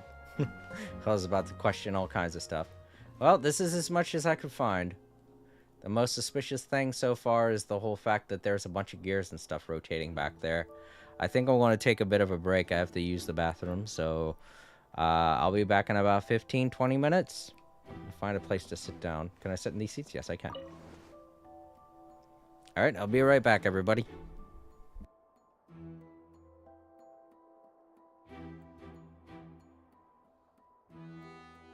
Time Lords. Said. I guess version is the next part on the quest, which is the end of the month.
Alright, I'm back.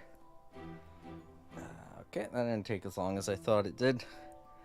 I stepped out, I used the facilities, washed my hands, talked with my sister a little bit. I gave her a breakdown, kind of a synopsis of everything. I told her we're not going to prison like I thought. I was dead set convinced that we were going to be going to jail. Even from the trailer, I thought maybe we were going to be getting put in jail, but nope. No jail for us. Instead, we have to be attorneys. Great. Man. All the people that really want Yunfei to pop in and help us out right now. I bet there's memes all over the internet. I haven't been seeing anything from the Genshin Impact side of stuff because I don't want spoilers, so. But once I do figure out all this stuff, I'm definitely going to go over and check out the site and see what everybody's saying. Alright, so we got an empty space here. How do I equip these things again? Because I do have something that I want to put in that spot.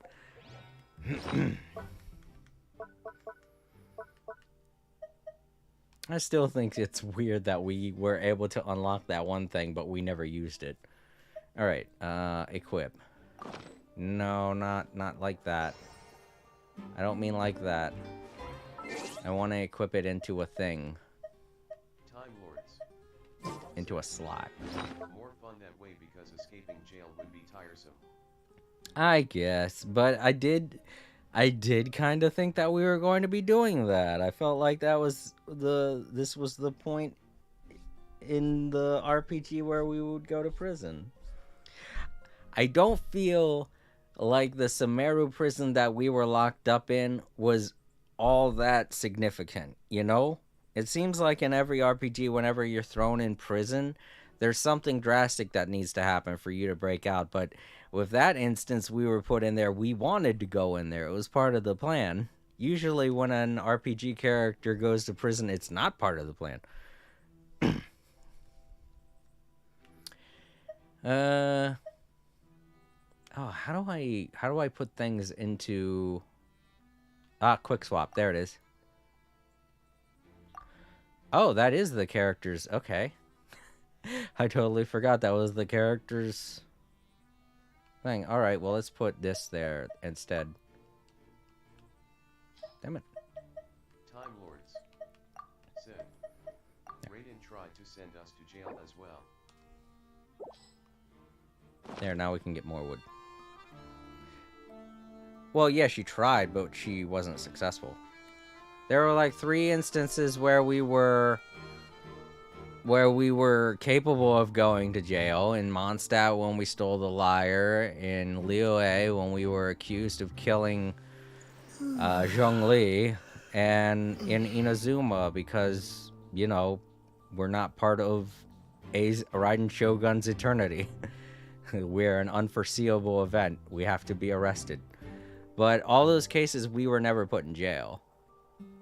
And Sumeru, we were put in jail, but that was part of a whole plan system that even Paimon... What the hell was that? What just happened? Okay, well, I guess it's the next day. Shit, that scared the hell out of me. I thought the game glitched for a second. That's all the stuff I heard. There we go. What the... Why? Okay, well... that ruined that surprise, that's for sure. It's just like, pop, the curtains are gone.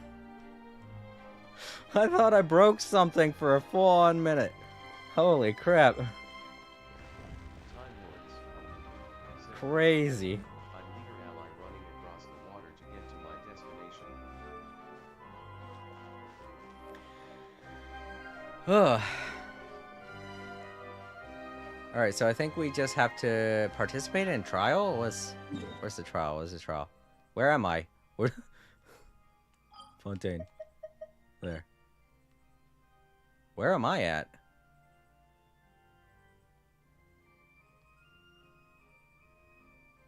Where's my character symbol? Am I in... Oh, I'm in an instance. That's why.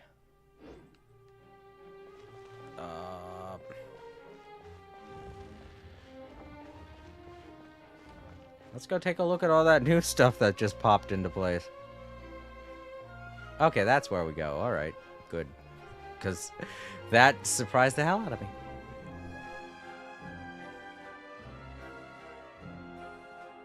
What do we do? The whole situation is so confusing.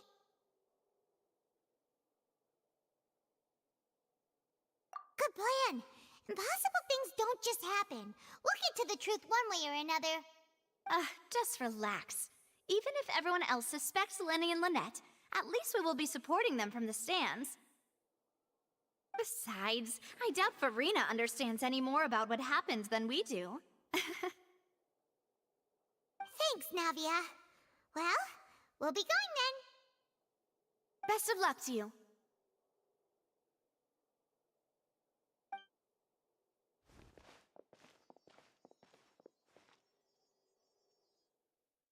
Not gonna address the large clockwork mechanism in the... Ah, finally, you're back. Well, how did your investigation go? To be honest, you might be disappointed. No. We're already very grateful that you were willing to help.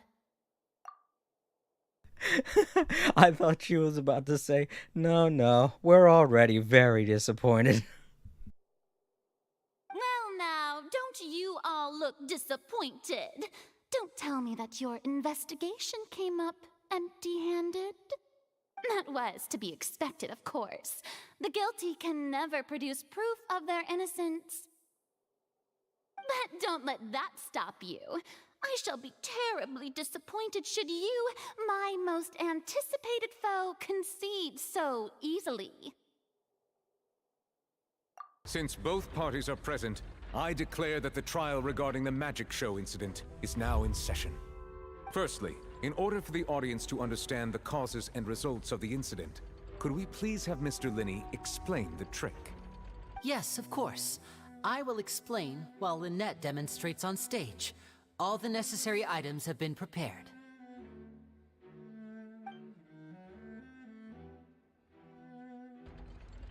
Thank you, Mr. Linney. In that case, I take your statement to be that you ran to and remained hidden within the magic box in the audience stands once the trick began, and thus could not have committed the crime. Is this correct? Yes, that's correct, Your Honor. In that case, I call upon the prosecution. Lady Farina, do you wish to refute his statement in any way? Why, of course I do. Allow me to take the first shot and break this case wide open. Mr. Linney is clearly lying. There is no way you could have been in the box the whole time if you were to abduct Halsey and murder Cowell. In fact, I'd say you were hardly in that tunnel at all. That is simply your hypothesis based on the presumption that I'm guilty. Oh, is that so? And if I may ask, what did you hear while you were inside your box? The roaring countdown of the crowd, of course. That's how I kept track of the time and built anticipation for the finale. And you didn't hear anything else at all? Nothing that might leave an impression? I just wanted to see what's going on here with this menu thing. I was wondering if maybe I could do something... Like, maybe I can influence what's going on here, because she's legitimately leading the witness.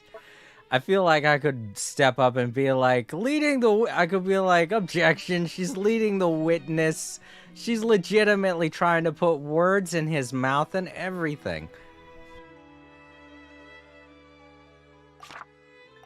Of any kind? No, nothing. I see. But when the count reached 30 seconds or so, there was a thud. One so loud that I believe practically everyone heard it. Huh? Hey, hang on. Something's not right here.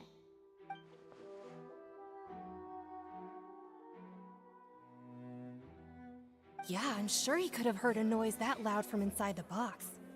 I was right by the box and I definitely heard the thud. Look at those scales. Could those mean...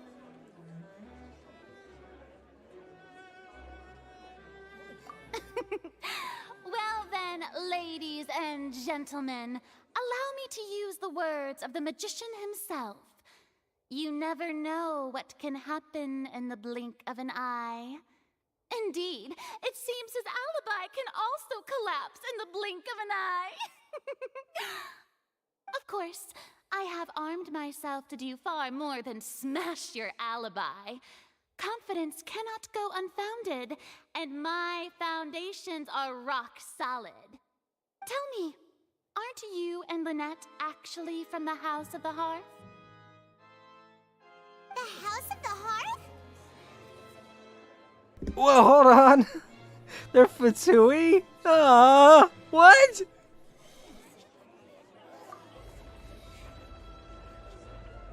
No wonder they did something like this.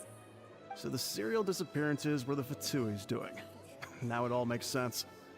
I've got a feeling that what happened on stage probably wasn't just an accident. That's irrelevant. Our identities have nothing to do with what happened. Indeed. Then perhaps you could tell us everything that happened during that 1 minute. Your first priority is to prove yourself innocent after all. I'm sure there is little that needs to be kept secret now. Unless your script already has holes in it.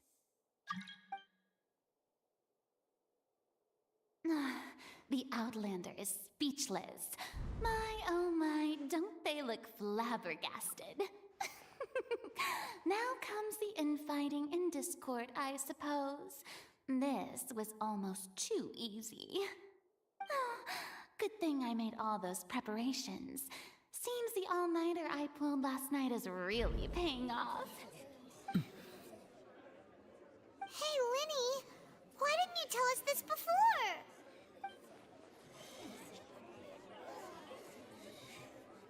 Order! Order! Mr. Linney, allow me to re-establish the facts. Lady Farina has raised 2 points. First, when the thud was heard in the Opera House, you were neither in the box nor the tunnel. Second, you and Ms. Lynette are both members of the House of the Hearth. Are these claims true? Unless he wants to.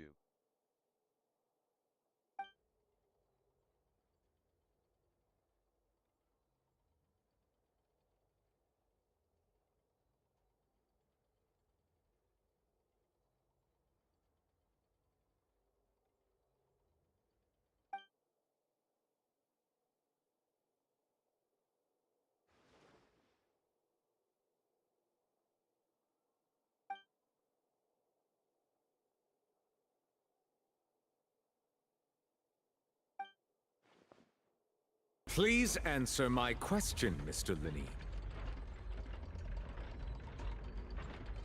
I'm sorry. Yes, they're true, Your Honor. I knew it! Well, that's it. We might as well move on to the sentencing already. What should we do now? Granted.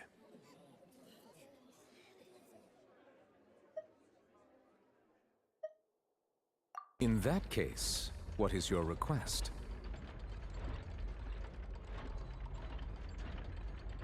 Is that really necessary? They're already as good as guilty. The defendant deceived their own attorneys. What is there left to discuss? Order! Order, I say! Your request is reasonable, and we shall adjourn. This trial will reconvene in 1 hour. So you would stick to Mr. Linney's defense even after knowing what you do now? You certainly have more professionalism than I thought. In that case, my dear audience, let's allow the joy of victory to steep for a little while longer.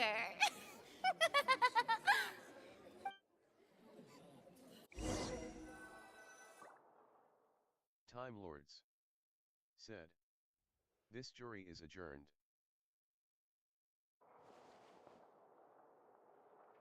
Well, this is awkward.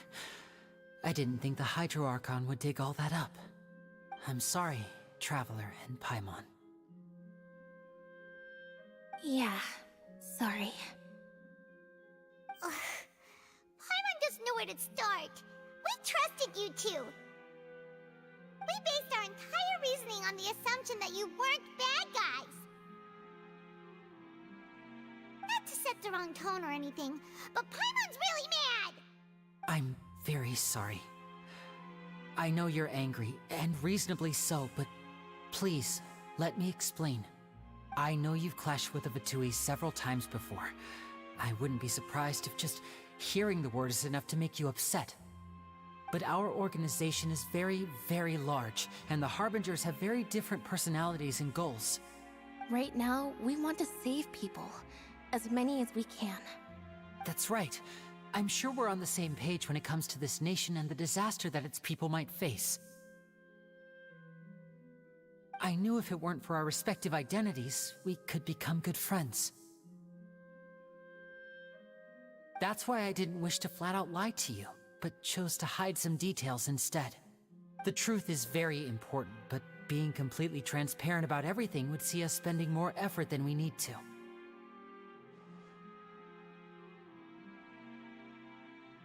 Right.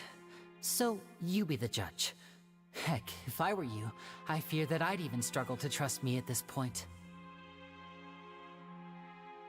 You met a Fatus who works as a magician, a trickster by trade. All by coincidence, too. But still, I'm asking you to trust me. I am no criminal. At least, not in this case. Sorry. Please forgive us. Well, you both say that, but... Yeah, I mean, the first thing, how could he not hear the thud? Because he would have been able to hear the thud if he was in the box, so where did he actually go? Right. Let's hear your answer first, and no lies now! Of course. I'll answer any question you ask. We've been trying to find out how the Oratrice operates. We want to know why it has a consciousness. Why can it deliver sentences accurately? During our investigations, we learned that the machine's core is beneath it. From that moment on, Lynette and I have been designing this box swap trick, with the objective of getting close to the core. Is that why you needed a whole minute? That's right. In truth, the audience would take about 75 seconds to count down from 60, while I would only need 15 to get to the opposite box. So, after jumping into the tunnel, I accessed the Opera House basement via the vent, and went to investigate the room in which the core is stored. That air vent was created during the construction of the tunnel specifically to execute this step. Well, nothing. As soon as I reached that room and was about to investigate, I heard someone's voice. Which should have been impossible, of course. I was quite certain that I was the only one in the room. That voice seemed to recognize me and tried to speak to me. I chose to err on the side of caution and retreated the way I came. On the way back, I saw the broken vase and the clothes on the ground, but the countdown was almost finished, so there wasn't time to give it any thought. After that, the homicide occurred just as you saw. Well, that explains why you didn't hear the thud. Because of that prophecy I told you about, of course. We must know all we can about this nation's secrets in order to deal with that prophesized crisis. That's the only way we can save everyone. So, there you have it. The whole truth. I swear, I didn't hide anything from you this time. It was never my wish to proceed under this cloud of mistrust either. But, like I said earlier, you can be the judge. If you want to leave because you don't trust the Fatui, there's nothing I can do to stop you. Well, Traveler, you decide. Paimon will follow your lead however you choose.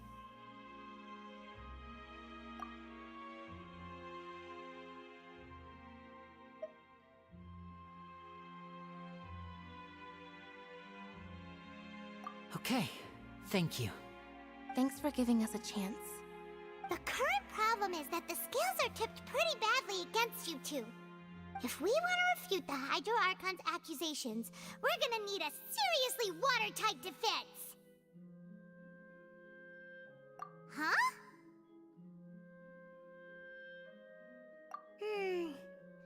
Oh, Paimon thinks she gets what you mean. And here's the last bit of information. I saw in the little area there was like one thing missing, so I was thinking that something during the trial would happen to clue us in on what's been going on. Because there were a few, you know, holes in everything we were thinking about. The fact that he didn't hear a thud kind of made me go, huh? And the whole Fatui thing, that has absolutely nothing to do with what's been going on, but it was a shock, to be honest. I had absolutely no idea. I thought, if anything, what would surprise me would be either the Archon or the judge. I can't remember his name. Either one of those would be Fatui members, but they aren't, so that's pretty crazy. You know, unless the Hydro Archon's lying, and she is a Fatui member. Who knows, really? But I guess if she was a Fatui member, Lenny and Lynette, being Fatui members, they would know that she is. Unless she's that far involved with the Fatui that they're on a level that they're not privy to. Who knows? Let's continue.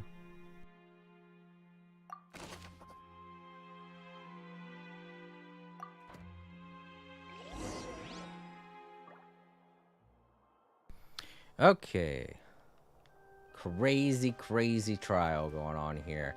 I have a feeling I don't have any kind of input to put into this. I'm just going to have to let it all play out. I thought I was gonna have to I thought I was gonna have to do something to help defend him, but that's not the case, which is good, because I was actually sitting there like I was gonna do rock, paper, scissors and try to figure out this thing. Like how I did back in Sumeru. But when they don't give me all the information, it's kind of hard to do anything.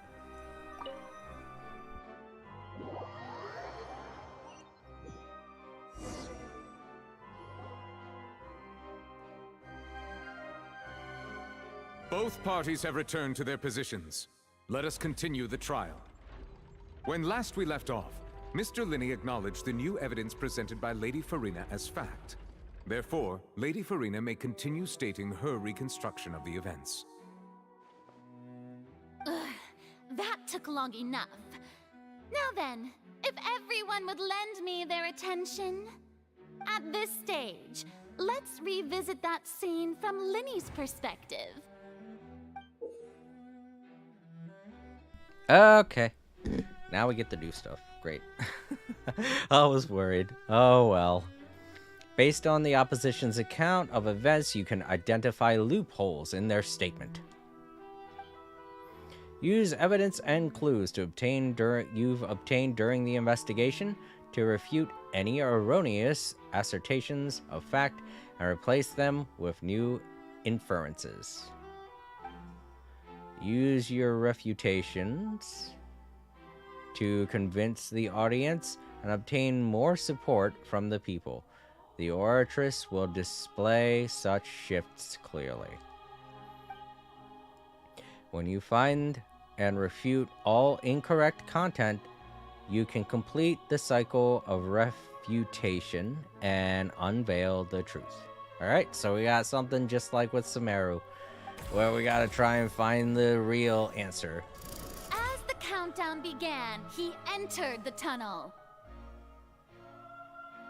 When the flatbed trolley passed, he opened the box and got into an altercation with Halsey, which caused the loud thud. That's not He true. did not realize that the sound could be heard by everyone in the opera house, which is why he claimed earlier that he could not hear the sound. Not true. Finally, he used the vase to knock her out, before making her change clothes to prevent others from recognizing her. At this time, Cowell arrived in the tunnel, having heard that strange noise, and caught Linny red-handed. So Linny proceeded to knock him out too before stuffing him into that box. Afterward, Linny passed the unconscious Halsey to his accomplice through the magic box in the audience stands, before operating the devices such that Cowell's death would be ruled an accident. And there you have it. That's the truth behind what happened. Does the defendant's side have any objections to Lady Farina's description of the events?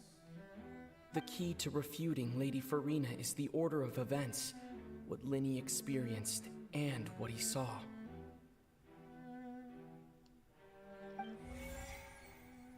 Alright. Action in the tunnel. Lenny entered the tunnel. Lenny entered the tunnel as the countdown began. Identify the loopholes.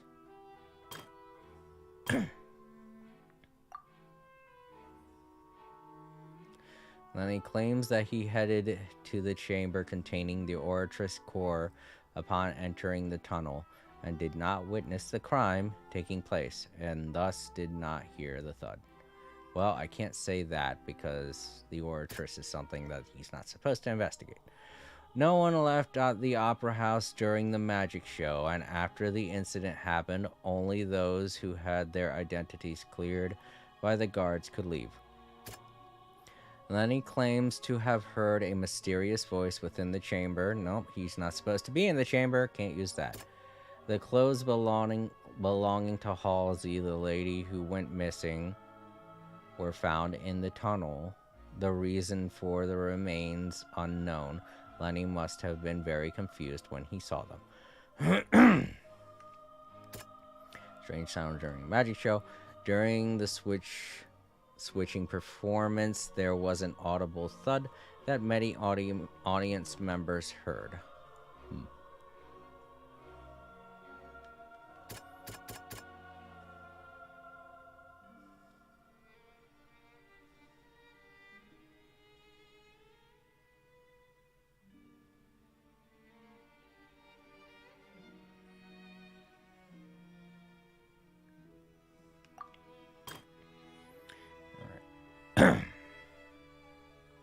So in this, she said the loud sound was from Lenny and Halsey's fight, but Lenny claimed that he heard nothing in order to cover up the truth. Yeah. If he claimed to have not heard anything trying to cover it up, Lenny claims to have heard a mysterious voice. Clothes belonging to Halsey, the lady who went missing, found in a tunnel. The reason for the remains unknown. Lenny must have been confused when he saw them. During the switching performance, there was an audible thump that many audience members heard. Yeah, if it was loud enough, I feel like he would have known that people heard it, so he would have come up with something else. Seems this won't produce a particularly effective rebuttal. Oh, it won't? Well.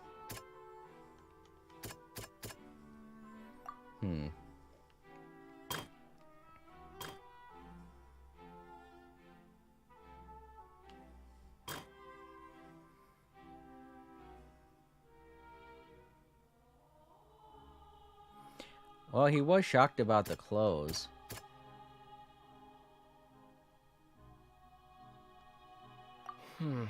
Seems this won't produce a particularly effective rebuttal. Really?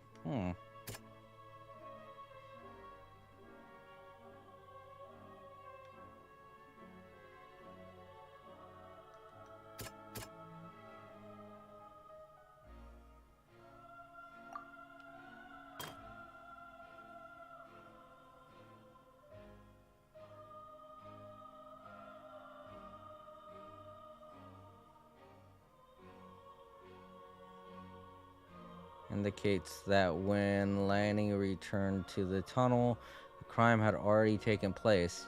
And all Lenny saw was the outfit. However, was Lenny really in the tunnel at the time? Lenny and Halsey fight.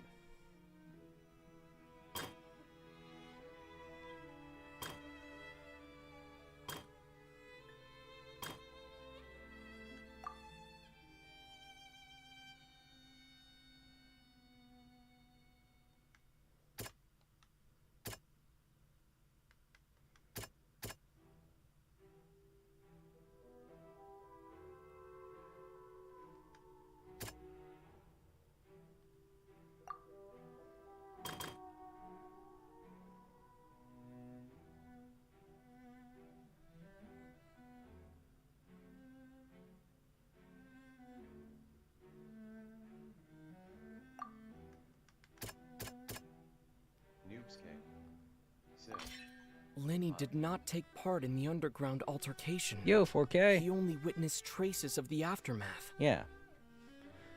We're trying to help out Lenny and clear his name. So I'm trying to piece together all the stuff that we got. But how you been, 4K, since this morning? I mean, all right. However, was Lenny really in the tunnel at the time? Did not witness the crime taking place and thus did not hear the thud. The chamber that houses the Oracle Core within the Opera House underground. Lenny must have been very confused when... Oh, yeah, I already used that. Alright, so... these three seem useful. Lenny claims to have heard a mysterious voice within the chamber house of the Oracle within the Opera House underground structure.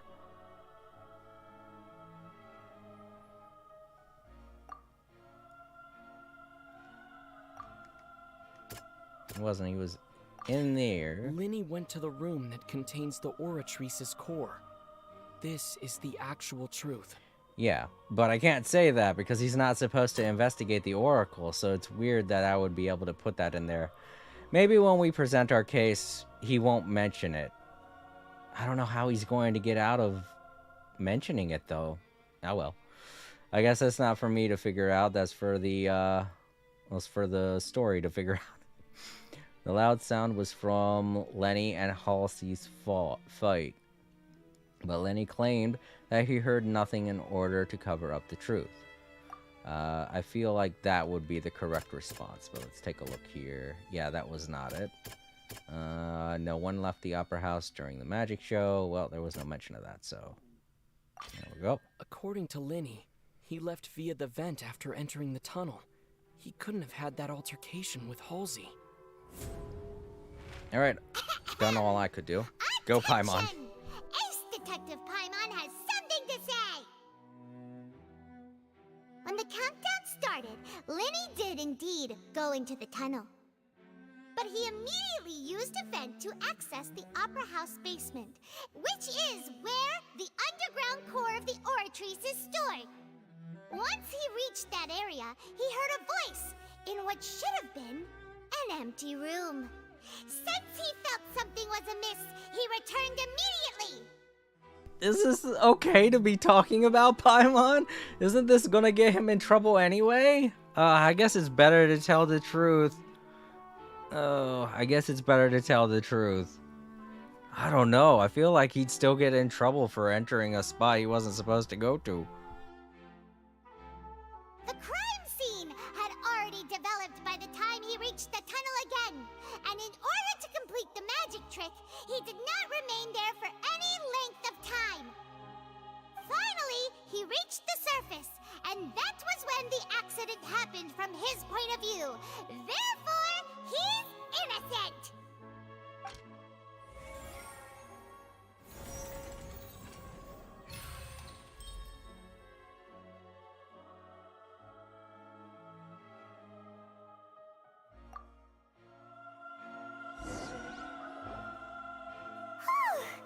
Paimon did it! Paimon actually managed to say all that! Wasn't it awesome? In other words, You believe that he knew nothing of the incident? That's right!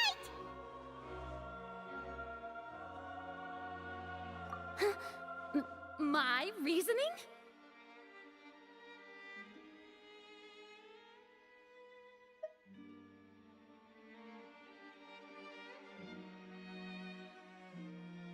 If that's the case, then if Cowell hadn't entered the tunnel, who was the entire setup meant to kill?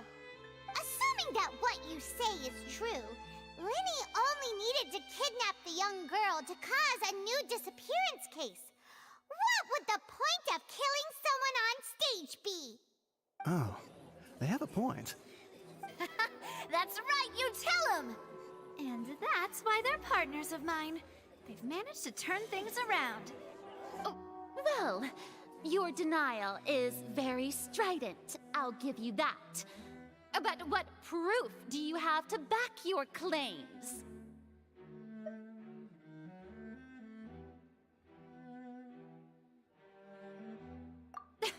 Of course I do. If he had been in the magic box the whole time, how could he have not heard that sound? Why do you ask? You're saying that he wasn't?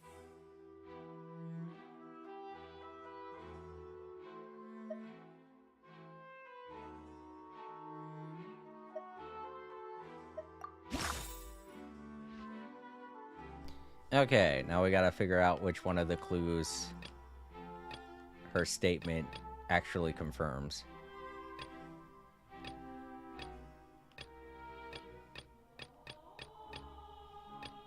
There. Somewhere around here, I think it is.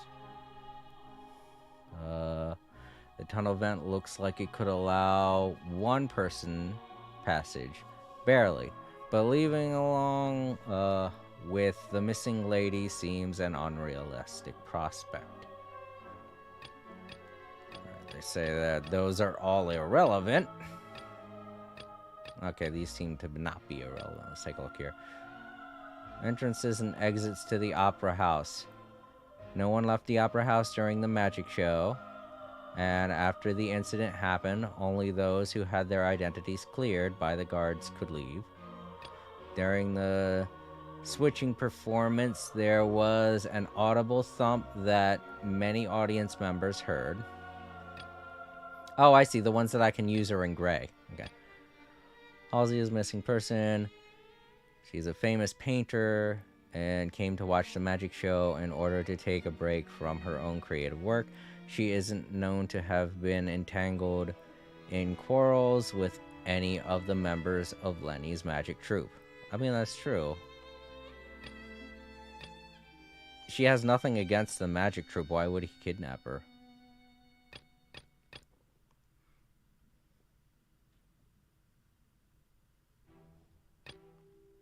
Are you sure we don't need to give this more thought? Paimon thinks there's something off here. If you think so, Paimon. Maybe not that one, then. Alright. Wait, are there more? Looks like there's more. Okay. So it's one of these two. During the switching performances, there was an audible thump that many audience members heard. Except him. No one left the Opera House during the magic show, and after the incident happened, only those who had their identities cleared by the guards could leave. Oh, I guess I could say this. That's right! Lenny wasn't in the box or in the tunnel. That's why he didn't hear anything strange during the performance. This means that when the crime happened, Lenny had already entered the basement via the vent. The same clue you used to disprove his alibi has now become the best proof! How do you like that? Well played. To think you'd use such logic. Well then, if it wasn't Lenny who committed the crimes, then who was it?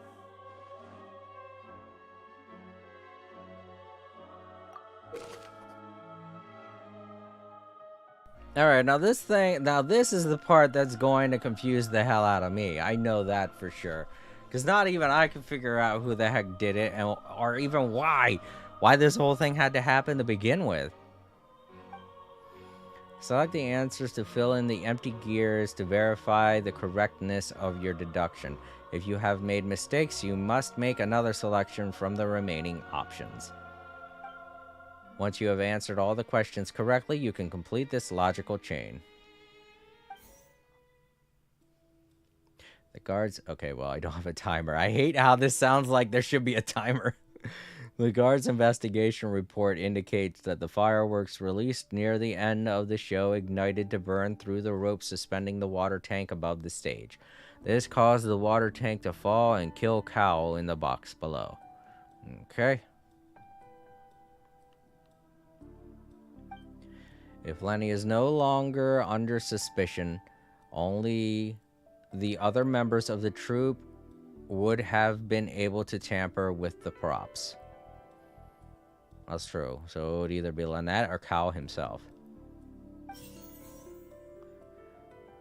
Lenny gave a detailed account of how the trick was supposed to work by using a box inside of a box. The idea was for the box containing the audience member to be transported across via a tunnel underneath.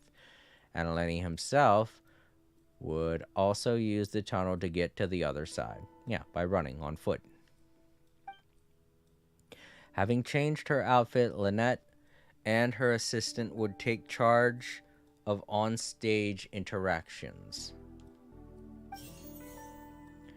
The clothes belonging to Halsey, the lady who went missing, were found in the tunnel. The reason for their remains is still unknown. Yeah, I know. I just still can't get it. Select any clue to view detailed information. Okay. This is the clue about the unknown individual. This is the clue about Halsey, and this is the clue about Cowl.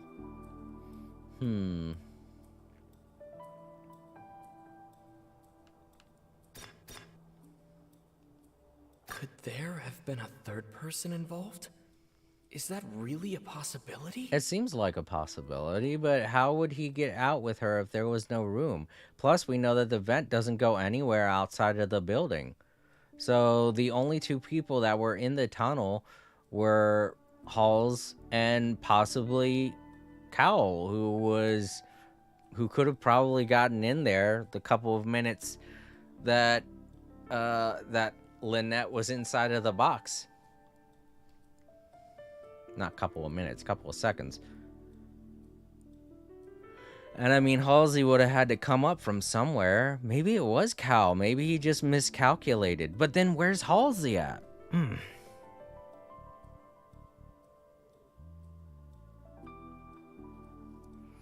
If Cowl was working with someone, then that still means that there's a third person involved in all of this. So I should use this information. Incorrect. Darn. Well, I did suspect Halsey to begin with. Maybe it is her. Maybe she set up Cowl. Maybe she killed him. Threw him in the box after she left it. And maybe she's still in the building somewhere. I don't know how she would be able to do that. Have we checked inside the vent? That seems like a huge deal. If we haven't checked inside the vent yet, then she could be there.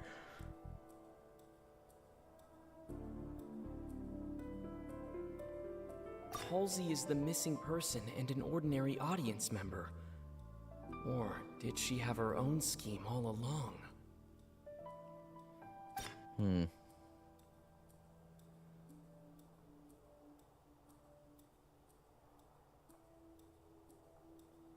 Alright, so it can't be Cowl anymore, because if he did this with someone else, then that third party member clue would have been the key to all of this.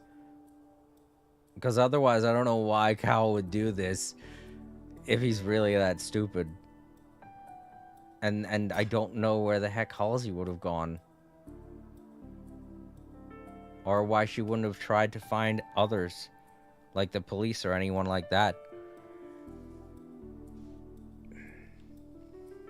If she was a victim in all this, I feel like she'd try to find somebody immediately. But if she's cowering inside of the vent, then that means that there's something going on.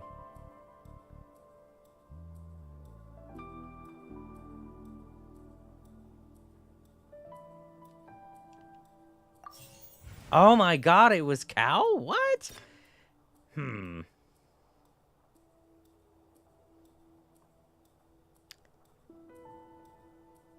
He's a really dumb criminal then.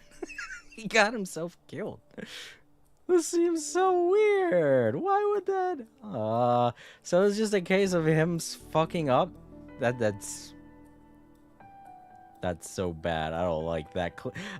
I don't like that. I don't like that answer. The deceased's name is Cowell, Linny's assistant. He would have been able to tamper with the equipment. That's true. He would have.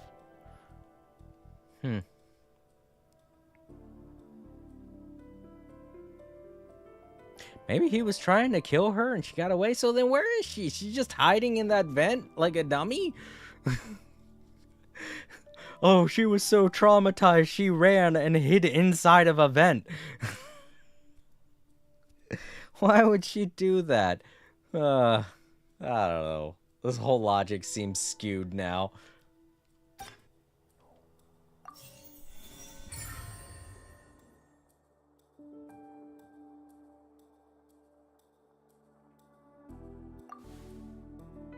Huh? That can't be right. Are you serious? The killer was, in fact, Cowell, the deceased! Oh, is that so? How interesting! Let's hear your reasoning then. What I must do next is recreate the truth. What Cowell did, and how he went from would-be perpetrator to victim. Alright, so I guess he was just trying to steal Halsey, but I mean, I get how this could work, but at the same time, where's Halsey at now? I don't get it. There's nowhere for her to go, and if she is somewhere, why is she hiding from everybody?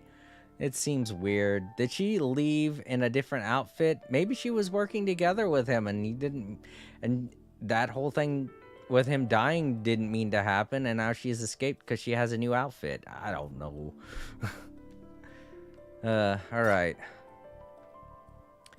How can we investigate Lenny as having been unable to interfere with the crime? Alright, so Hall's somewhere else dressed up in a different outfit. What is this clue? I forget. The sound we heard may have come from a clash between the missing Halsey and the criminal.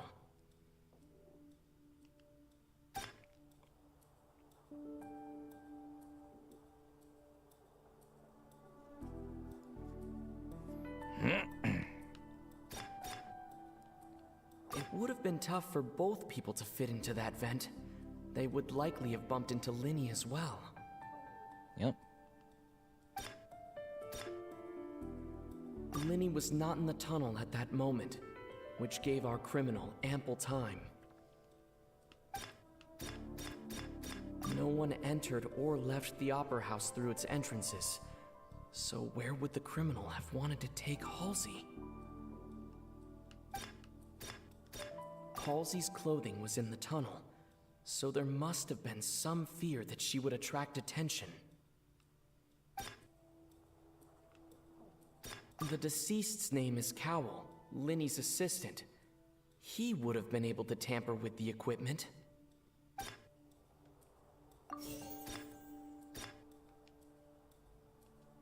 Halsey's clothing was in the tunnel, so there must have been some fear that she would attract attention.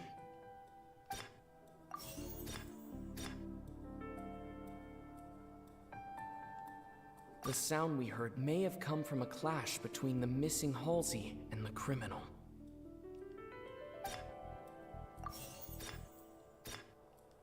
Linny was not in the tunnel at that moment, which gave our criminal ample time. It would have been tough for both people to fit into that vent. They would likely have bumped into Linny as well. Sounds good. I might go with that. No one entered or left the Opera House through its entrances. So where would the criminal have wanted to take Halsey?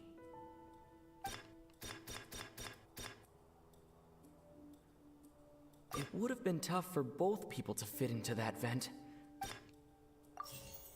Ah.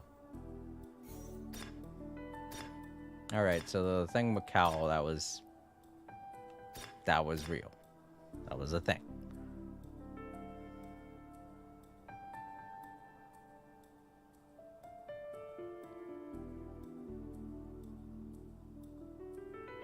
Oh no, the thing with Cal wasn't a thing. Halsey's clothing was in the tunnel, so there must... Oh, Halsey's thing is back. Weird, why'd that happen? The deceased's name is Cowell, Linny's assistant. And the dress is back here. So then what's missing from before? Linny was not in the tunnel at that moment, which gave our criminal ample time. No one entered or left the Opera House through its entrances. I didn't say this one last time, maybe. So where would the criminal have wanted to take Halsey?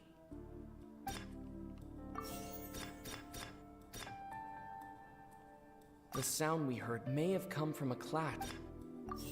Dang it. Ah, what the?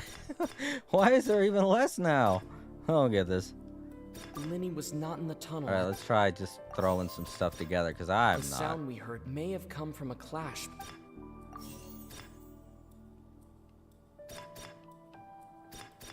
Halsey's clothing was in the tunnel. The deceased's name is Cowell, Linny's assistant. Alright. It says that those two at the bottom were the wrong things, so... I put those both in here. It would have been tough for both people to fit. And the dress? Halsey's clothing was in the tunnel. Nope, those two are wrong. So then it's Cowell The deceased's name is Cowell. and the X thing. No one entered or left the Opera House. That wasn't right? Well, then why was it the only answer? Why was it the... Why did they limit the amount of things that I could choose as it went on? How was I supposed to get the right answer? I was like, where's the other options? I want to use the other ones. Well, that sucked. The criminal must have understood the methods behind Lenny's magic trick and must have been in possession of... in position to easily modify the equipment. Leaving aside how he died, Cal had all the means to commit the crime at his disposal. The strange noise could likely have been the sound of Cal and Halsey struggling. Lenny was not in the tunnel for one moment. For 1 minute. This would have given time for Cal to wring Halsey out of the magic box with the hook. The hook shot thing, grappling hook, in the audience stands. But according to the guard's testimony, no one entered or left the Opera House. So even if he had taken her, there'd be no means of exiting. Exiting from the box would have been in full view of the audience, pretty much guaranteed that they would have been discovered. What's wrong, Traveler? Are you still having trouble figuring things out? Where in the world did Halsey go? That's what I've been saying! That's exactly what I've been saying this entire time. Where the fuck is she? I see how it is. So this was all just a bluff. And here I thought you had something to show for it. But it seems you're still far from the truth. Look, since we're at a dead end, why not consider a different track?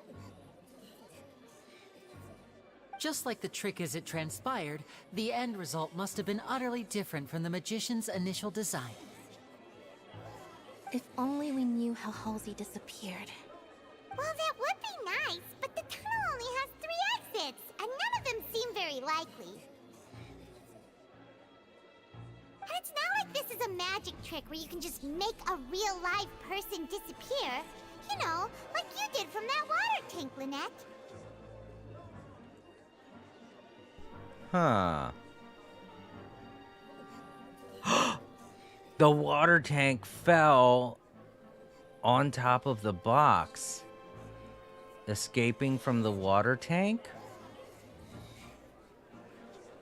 Was Cal already inside of the water tank? Did she disguise herself as Cal? I mean, Cal was wearing a mask. But why would she do that? We have nothing... We don't know anything about Hall. This is just getting even worse now.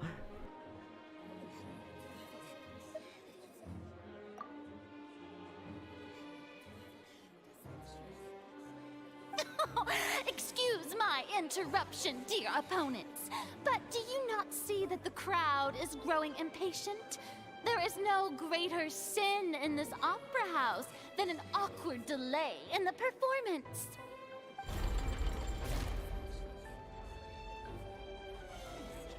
If the defense is unable to make further effective arguments, we will move on to the next stage of the trial.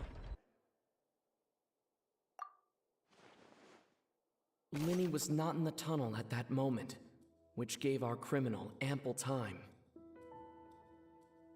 The sound we heard may have come from a clash between the missing Halsey and the criminal. The deceased's name is Cowell, Linny's assistant. He would have been able to tamper with the equipment. Okay, and now they give us something. For fuck's sake. What the hell? She was inside the vase? And now she's water? Do people become water in this game? I don't know. Well, I know Mona does. Well, that's because she has a vision. The vase was not broken by chance. It was used to cover important evidence. The water.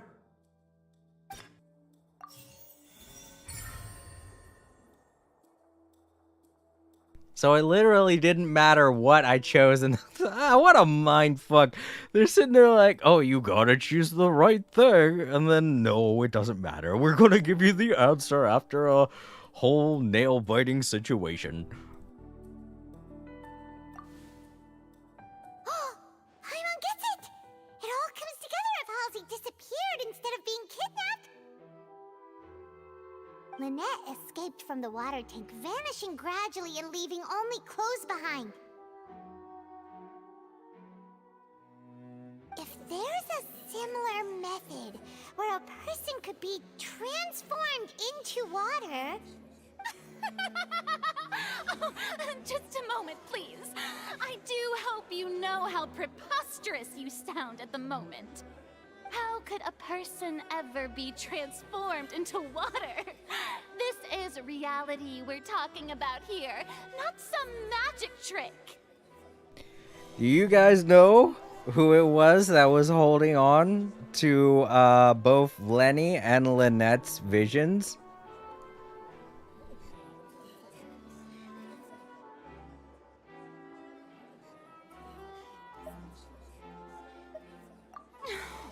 Must we really? I should think that of anyone. Your friend Linny already knows this truth very well. Magic tricks are ultimately just illusions and misdirection. But Halsey's disappearance is very real. We're talking about two completely different things.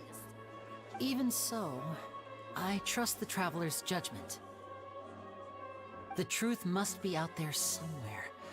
Perhaps some new line of reasoning may open if we try to gather all the focal points that don't make sense. Since Cal was the deceased, we haven't placed much attention on him. But given that we aren't making much progress with the case, it wouldn't hurt to have a look at his belongings, would it? People really do come up with all sorts of harebrained schemes when at the end of their rope. The way I see it, your suggestion that we broaden the scope of our investigation is nothing but a tactic for stalling the trial. Nevertheless, I believe that this is a reasonable request on the part of an attorney. Since the trial does indeed appear to be at an impasse, I believe that additional evidence may help us make more progress. Oh, Luna said she had to rest, so she won't be in the stream. Sorry, 4K. Luna is not here. She's resting. Guards, please step into the lounge and examine the personal effects of the deceased, Cowell. We are still examining the items, but we have already made critical progress that we feel must be shared with everyone post-haste. We discovered several test tubes of fluid within Cowell's baggage, each labeled separately. Ugh, gross. Okay. So it was some kind of weird chemical situation. I legitimately thought they were using magic. I saw your Discord message BTW, but my Discord is breaking. Oh, it's fine. Actually, I heard something online about Discord going down. I don't know what it was all about, but maybe it had something to do with it. Who knows? The notebook in his backpack claims that these fluids are water from the primordial sea. The primordial sea? The note's contents also indicate that Cowell belonged to an organization that sells illegal drugs and that he had an accomplice. The notebook has many entries concerning safe usage of these fluids, in which the keyword dissolve appears many times. One of these tubes was labeled Opera Epiclese, along with yesterday's date. It is empty. The notes also state that these dissolution properties work exclusively on people from Fontaine. It's likely that Halsey was chosen as some sort of test subject. As such, we believe that the defense's hypothesis is, in fact, supported by sufficient evidence. Oh my god, is that why the water's rising in Fontaine? Is it people? Is the water people? You've got to be kidding! People dissolving into water? Could something so ridiculous actually be true? Wait a moment. This reminds me of a certain prophecy, but it's just a coincidence, isn't it? Huh. If people can become water, does that mean that the water tank's real use was as a means to hide water stains? And if Cowell was targeting that girl... Wait just a minute. Could that mean... You two, with me, quick! Demoiselle, wait! What about your partners? Let's go. Just trust me. Okay, so in the scuffle between Cal and Halsey when he tried to kidnap her, she must have broken a vial and was turned into water. Oh shit. And when he was coming, he must have been coming back up through the escape route to try and get away from the scene of the crime, and then the thing fell on top of him. Okay, so then that means he was planning to kill Halsey, and it just didn't go out the way he planned. So he is a bumbling idiot. Ah, jeez. Well, he's dead now, so no harm, no foul. But no, poor Halsey. Is she still water? Did they mop her up? Oh, God. Get her out of that sponge! Order! Order! It is undeniable that further examination of the deceased's personal effects has yielded some surprising results, but we cannot yet verify the veracity of these clues. Still, let us assume that these clues are indeed authentic, albeit with the understanding that Ms. Halsey has yet to be found. Guards, please continue examining the items along these lines. Mr. Linney, it appears your hypothesis is supported by the evidence, so please continue speaking. Of course. Thank you, Your Honor. If we uphold this hypothesis, I believe that many of this case's seemingly unrelated clues can be connected together. Right! Like the metal hook! That one didn't make sense at all. Let's think about this. Cowell's methods must have something to do with that water from the primordial sea. You're right, new evidence. The liquid the guards found in Cal's belongings seems to have the ability to dissolve Fontanians into water. Alright. Oh man, we still gotta solve a bunch of stuff. Okay. So, who is the prime suspect currently? I mean, Cal, obviously.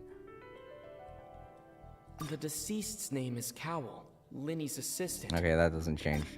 I can put that on there. What item did the culprit use to control the timing of the dissolution?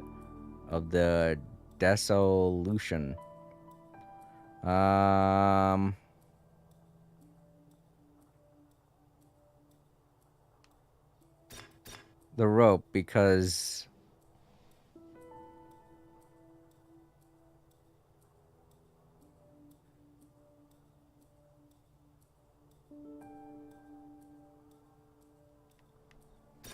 let's see what that says about the hook. Now it seems like the hook rope was not meant for another magic trick, but was instead some form of triggering mechanism. Ah, okay. So yeah, the grappling hook caught hold of the box, which is what was controlling the timing of the dissolution.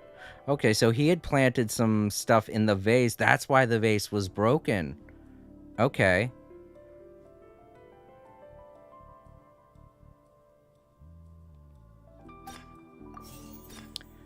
What item did the culprit use to dissolve? Well, this one's obvious.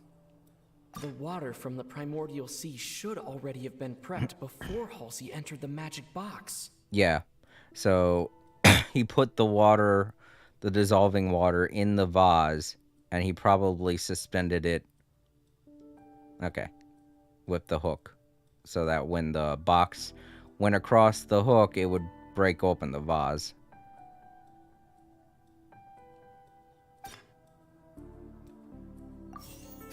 What item did the culprit use to hide the mechanism behind the crime? What are these two again? I can't remember, because they just look like Lynette books. was in the magic box on stage the entire time. Did she have something to do with this? No. I remember there was something else within the inner layer of that box. Balloons?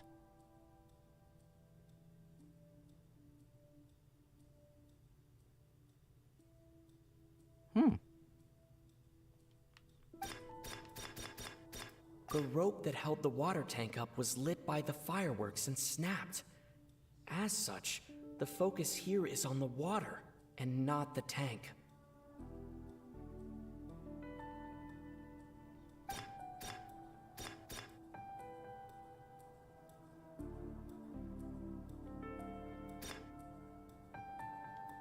Now it seems like the hook rope was not meant for another magic trick, but was instead some form of triggering mechanism.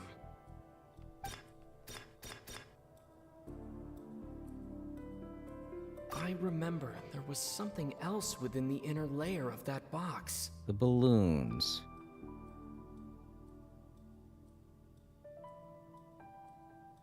Were the balloons supposed to catch something? Or hide something?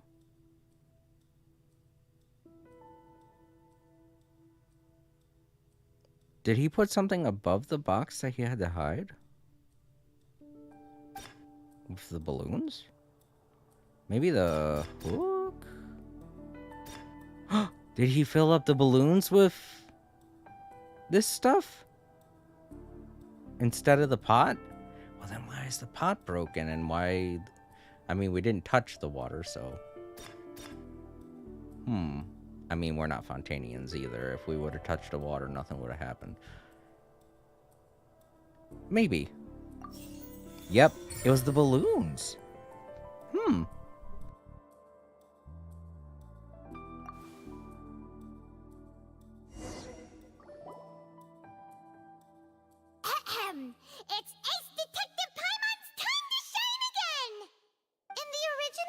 plan, Cowl would tamper with the water tank rope, and the number selector securing his target. When the magic box containing Halsey was lowered, the metal hook would retract gradually and pierce the balloon at the top of the box. When the balloon attached to the box popped, the water from the primordial seed inside it would pour down and dissolve Halsey. Afterward, Cowl would enter the tunnel and break the flower vase to conceal the water inside the tunnel, with the remaining evidence being covered up by the water tank on stage. But he encountered something unexpected in the tunnel, and wound up being fatally hit by the same water tank he meant to use to cover his tracks. Huh. That does make sense. That actually links together a lot of the more confusing pieces of evidence. Oh yeah, the thing that he encountered probably was Lenny coming out of the vent, and that probably caused him to freak out, go back into the box, and try to go back up. And that's when the water tank fell down and killed him. Wow, that's embarrassing. So yeah, the whole plan would have worked, because if the box would have risen up when it was supposed to, all the water from inside of the tank would have hidden her dissolving. So then that means that Halsey's dead too. Aw.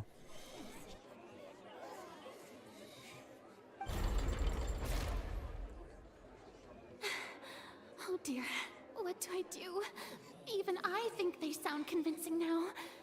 Have I falsely accused an innocent person? What a humiliation. Now, it seems like the only point of contention remaining is the exact circumstances that led to Cowl's death. His notes mentioned he had an accomplice who could be related to the situation. On that note, the guards have just contacted me indicating that they uncovered new evidence. I shall now invite him on stage to share it with us. Thank you, Your Honor. We were just inspecting the luggage of the other people involved in this case. And we found an identical sample of the water from the primordial sea among Lenny's personal effects. What? That can't be. Oh, I see. Well, how wonderfully comedic to have your own counterattack only to come back and wound you. Does this not clear all doubt? Yo, what the hell? There's somebody else. Damn it. Just when I thought both of these suspects were dead, now there's another person.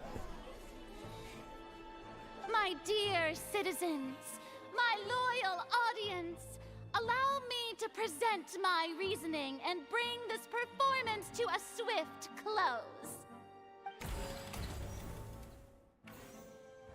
Lenny did not need to take part in the dissolution of the young woman at all. Indeed, he did leave the scene via the vent. Having made modifications to the props beforehand, his accomplice Cowl then caused Halsey to vanish using the water from the primordial sea. But upon his return, in cruel avarice, Lenny desired sole credit and prepared to do away with his partner in crime. Ultimately, he knocked Cowl out, and the tool meant to cover the crime up also became a murder weapon. Now, as much as I regret having come to such a viciously straightforward conclusion, it does seem that the famed Fatui is quite the cold-blooded and ruthless organization. Am I right, Mr. Lenny? We've used up all the evidence we collected. There's no way for us to make a rebuttal here. Is this the end of the road?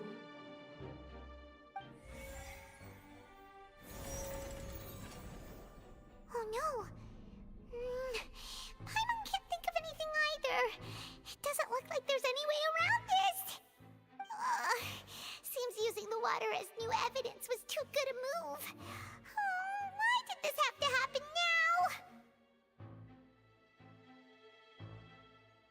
I think think we've all seen enough now, and we have ample witnesses to my flawless reasoning. I believe this is indeed the finale. Now then, my good, noble Chief Justice, should we not, in your view, move... Excuse me, everyone, but I must interject. Miss, I must ask you not to shout, and to respect the ongoing legal proceedings. Oh, come on. Don't be hasty. I have a good reason for interrupting, you know. Now, would anyone here like to take a little break from all this debate and see a little magic? I'll show you an amazing trick. One that can bring a young woman who has disappeared back in the flesh, right before your very eyes. Please, do the honors, Mr. Linney, if you would be so kind. Oh, that's right. They went off to go investigate the vase in the puddle of water. Okay, so they're gonna bring her back to life. Okay, good. That'll be a nice key witness for us. What in the world is she saying? No offense, miss, but miracles like that are beyond my scope as a magician.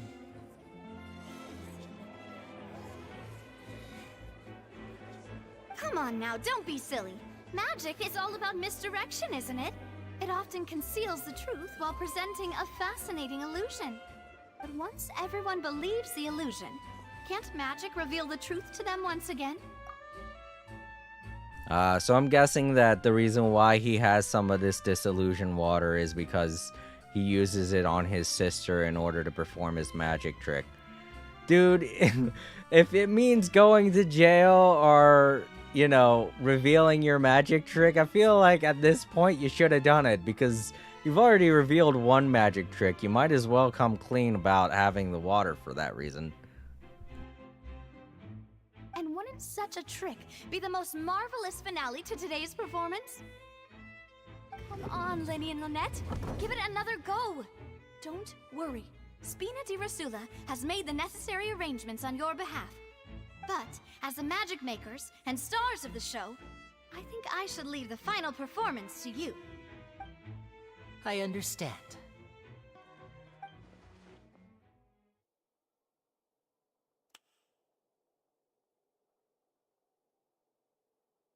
And voila!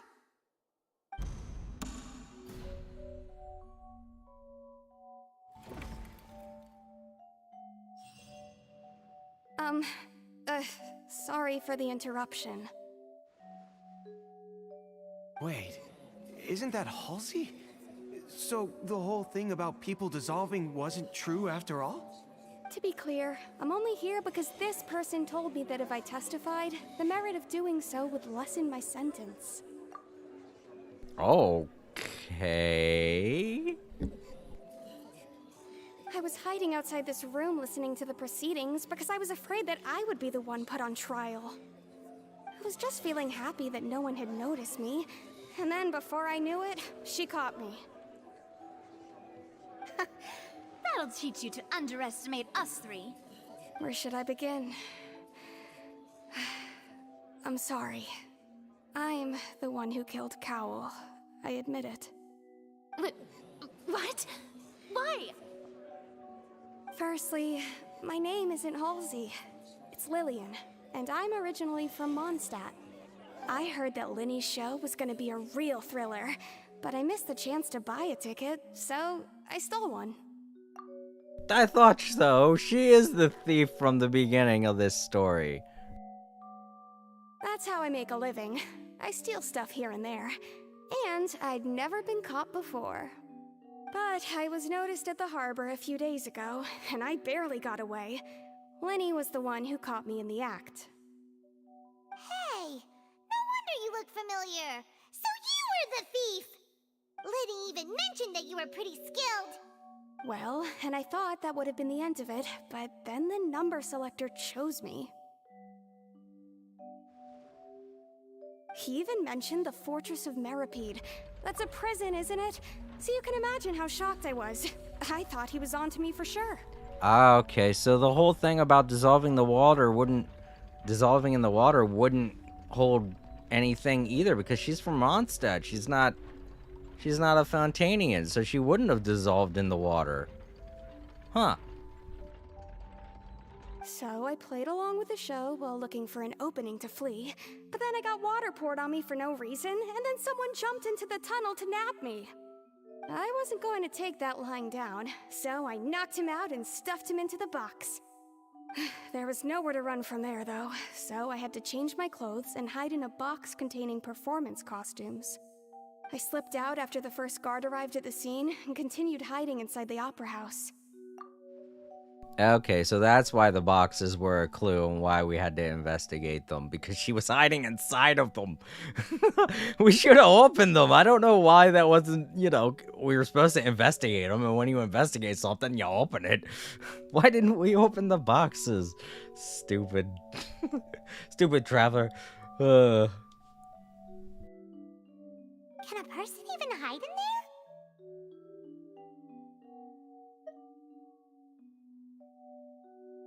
But I swear I didn't know that the water tank would fall down.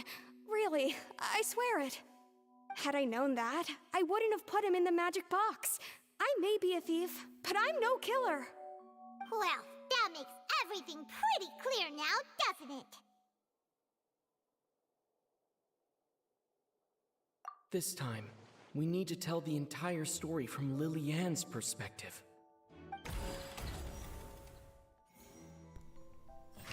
Okay, this makes a lot more sense now. Ugh. Okay. How would Halsey have reacted when the water from the primordial sea suddenly began to trickle in? She wouldn't have dissolved because she's not from Fontaine. There's the evidence that says she's not from Fontaine. Those belonging to Halsey, the lady who went missing, were found in the tunnel. The reason for their remains unknown. Likely that it was knocked over by the trolley meant to transport the magic box. There are many pieces of broken blah blah blah. Audible thump. This device was used during Lenny's magic performance to choose a lucky member of the audience. However, the guards have found that it will generate the exact same number. From a log had been tied. So what is it we're supposed to be refuting again? And the user prepared apparatus, the magic trick to dissolve Halsey inside the magic box, as Halsey has appeared completely unharmed before all of our eyes. Farina's conjecture no longer holds water.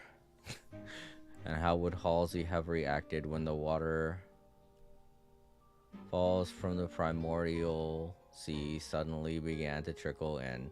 She would have changed her clothes.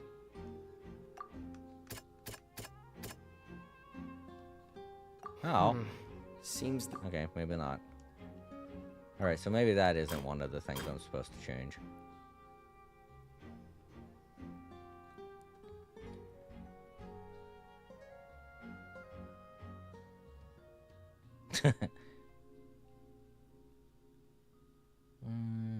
Jackson no longer holds water. There's evidence proving that a fight did indeed break out in the tunnel. Many pieces are broken. Vase. Tunnel, all the water within has been spilled. Judging from the distance, it seems like that it was knocked over by a trolley meant to transport a magic box.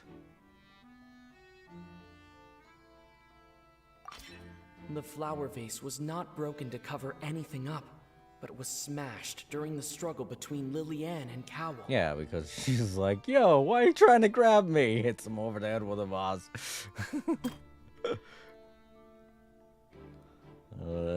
Knocked Cal out, then using the method used to dissolve young girls, he got rid of Cal and disguised it as an accident, as Halsey has appeared completely unharmed before all of our eyes. This conjecture no longer holds water after the fight. Then what did Halsey do? Change her clothes, I think, right? Because that's why the clothes were next to the vase. Yeah. Lillian was afraid that she would be recognized if she left, so she changed clothes and hid, biding her time. Just what one might expect of an experienced thief. Yeah. Okay. Alright, so that one we can't change because that one is obvious to everyone. And so it's that one. So this one still needs a conclusion. Cowell planned to use and prepare the apparatus for a magic trip to dissolve Halsey inside the magic box, as Halsey has appeared completely unharmed before our very eyes. Fortuna's conjecture no longer holds water, for Rina's, I mean. And how would Halsey have reacted when the water from the primordial sea began to trickle down? She would have gotten out of the thing, right? Yeah, which would have caused the thump. The strange sound wasn't from a fight. Yeah. It was Lillian's attempt to break out when she was frightened. Right. And it's Ace Detective Paimon time! Having been selected out of the blue, Lillian panicked. Her panic only intensified after she entered the tunnel and had water poured on her head. So she kicked the door open, producing the thud we all heard. Hearing the commotion, Cowell leapt into the tunnel, only to discover that Lillian had not dissolved. He did not know that Lillian was not from Fontaine, but was a thief who made her way in by stealing a ticket.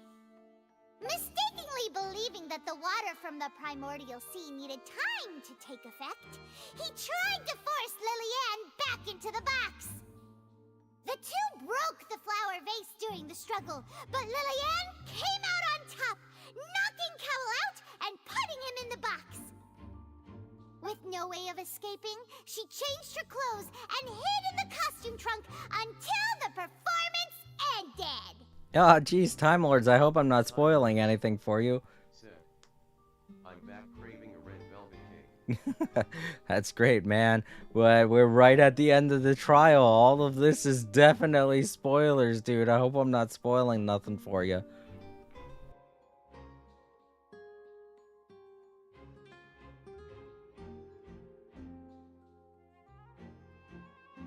Time Lords.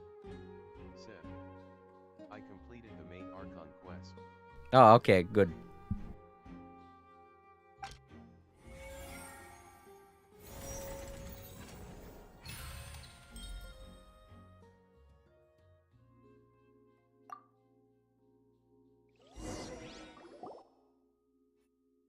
She knew that she would have to go through guard inspection if she tried to leave afterward.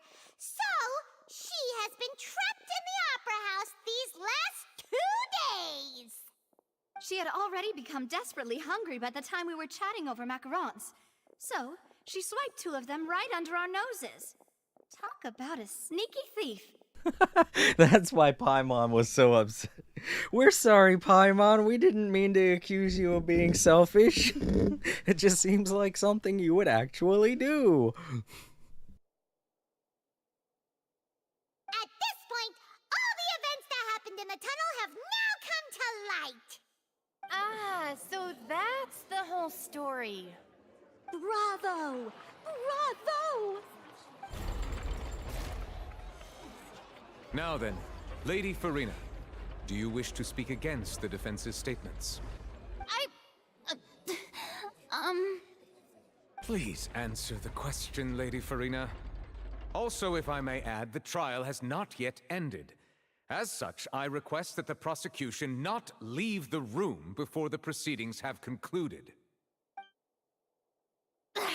What? Are you reading my mind now? No, I have no further arguments. I admit defeat. But really, could you at least have left me with some dignity? Wow, look at that! She's like a deflated balloon now. If there are no objections, then as the Chief Justice of Fontaine, I shall once again repeat the full sequence of events. The actual perpetrator of the serial disappearances, Cowell, selected his next victim from the audience reservation list. With some modifications to the selector, he could ensure that the pre-selected young woman would be chosen. To cover up any evidence while committing the deed, Cowell thought of allowing the water tank to fall, which would conceal the water left behind after the young woman was dissolved. He also tampered with the rope suspending the water tank, using the fireworks at the end of the performance to cause the tank to drop and hide the watermarks. He poured the water from the primordial sea into a balloon during the preparation of the magic box and stuck it to the box's lid. Finally, he passed the prepared hook on a rope through the gap in the magic box's door when bringing the young woman to said box. When the magic trick officially began, the box containing the woman was lowered into the tunnel, tightening the hook rope and bursting the balloon containing the water.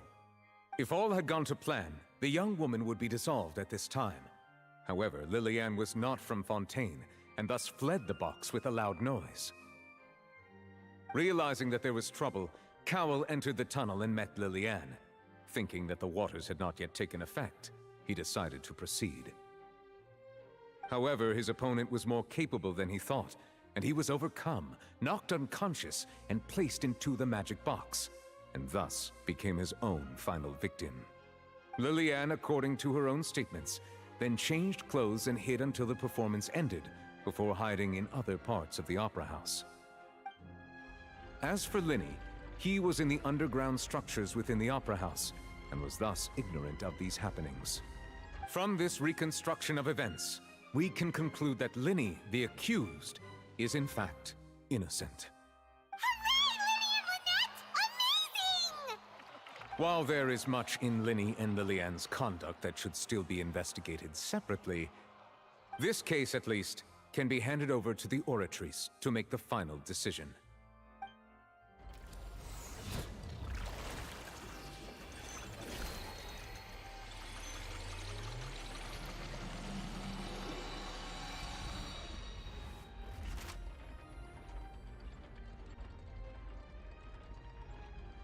As such, Linny and Lynette are officially declared not guilty.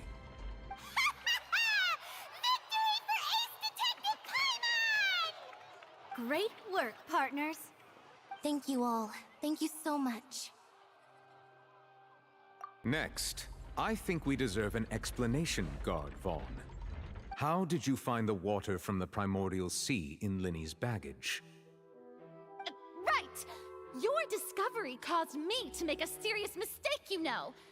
Or was that not a discovery, but false evidence that you dare to bring before this court?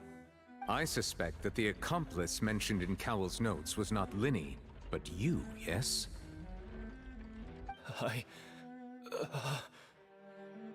I'm sure you know what you must do to lessen your sentence. Speak quickly! Unless you want to earn yourself a one-way ticket to Coupon Town. I was just following orders. Ah, so this organization was trying to frame Lenny. Because if the plan went off without a hitch the way that Cal thought it was going to, they would have investigated Halls' disappearance, and they would have found the magic water amongst the belongings of Lenny. We were supposed to place blame for the serial disappearances onto Linny, and thus cause suspicion to fall on the Fatui. The higher-ups said this was the best opportunity to do so. And now that your plan has fallen through, and the secrets of the water have been revealed, you have become a liability to said higher-ups, yes? Therefore, you would be wise to tell everything you know, and seek the protection of the guards. Yes, I'll tell you everything I know. Our boss discovered that the water can cause people to dissolve. It can also be made into a potion, which when extremely diluted, can cause people to experience unforgettable exhilaration. We've been in this business for a while now, and have made decent more off it. The disappearances were also the boss's idea. I mean, this is the boss we're talking about.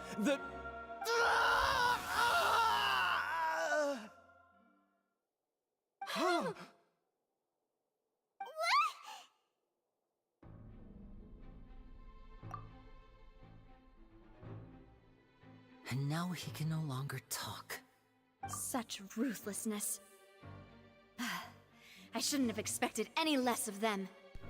Dude, they're turning people into drugs. They're not just turning people into water. You heard what he said.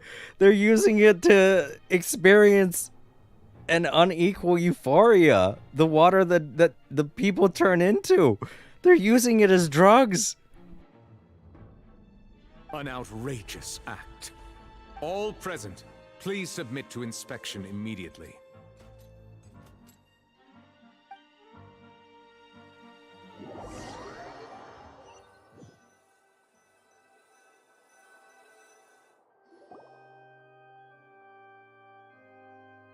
So, we're just going back now?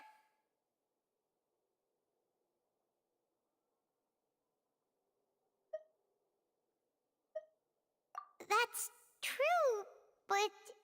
Traveler, Paimon! Please wait. Lenny... I know you may not want to speak to me right now. Maybe you don't even want to look at me. But still, let me thank you again for defending me to the end, even after you learned that I'm a member of the Fatui.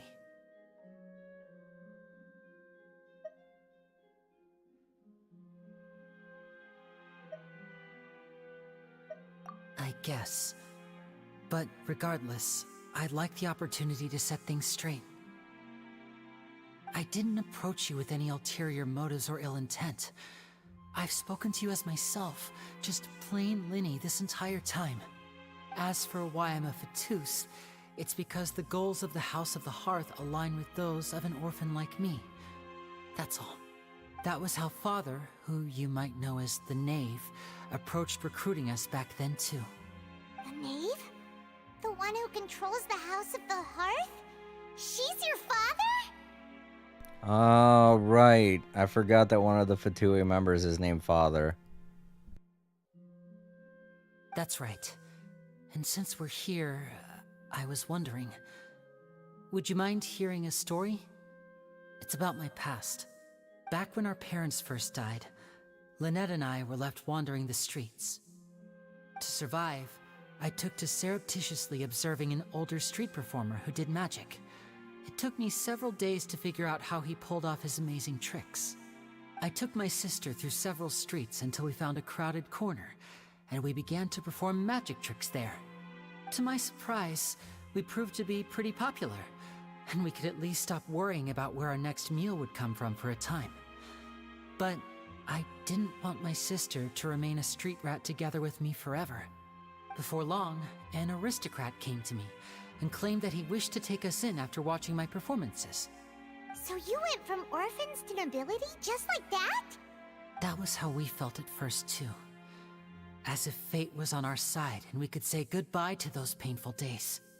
But I gradually discovered that while we were called foster children, he was really after my talent for magic tricks. He would constantly take me to all sorts of banquets to garner attention, which he would then use to expand his social circles. That doesn't seem too bad either. Better than roaming the streets at any rate. It took a while for me to realize just how dark his heart really was.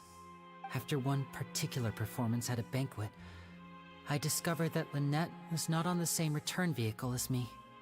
I waited a long time after we returned home, but she did not come back. I went to that noble's bedroom and asked him about her whereabouts. The answer he gave me was, she caught the eye of the most eminent person at the banquet, so I sent her over as a gift. I mean, you'll be able to perform your magic regardless of who your assistant is, yes? Oh no. So he was gonna... But wouldn't Fontaine's laws deal with such people? As far as outsiders are concerned, this is a relationship akin to adoption or foster care, and they have their ways of escaping the eye of the law.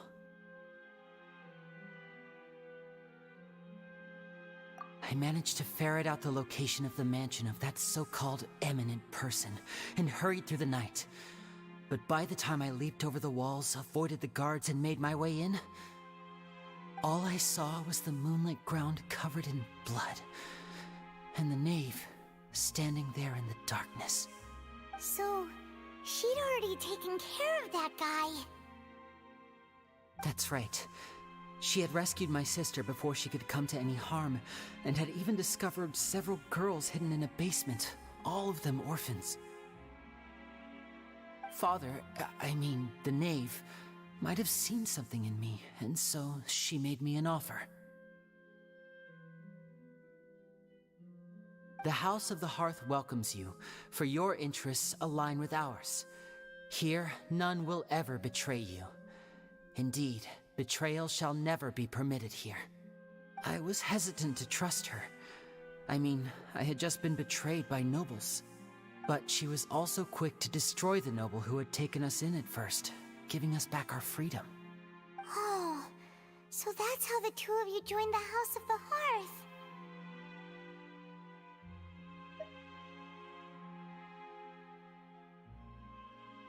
She has her own plans.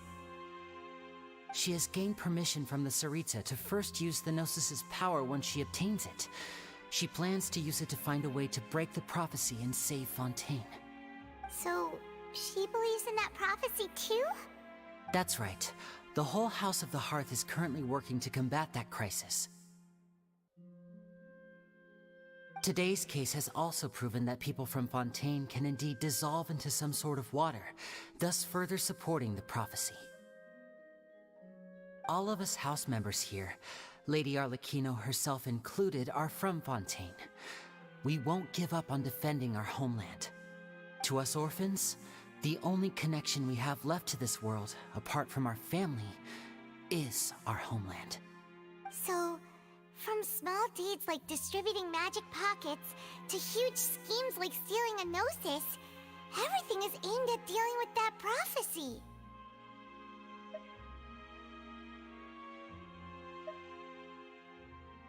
It's all right. I understand. The only thing I can do is relate all this to you. I just hope you can understand that even as a member of the House, I have never stopped making my own decisions, and that I believe what I'm doing is right. If you should need anything at all in the future, feel free to find me. I will do my best to help you, as plain Linny.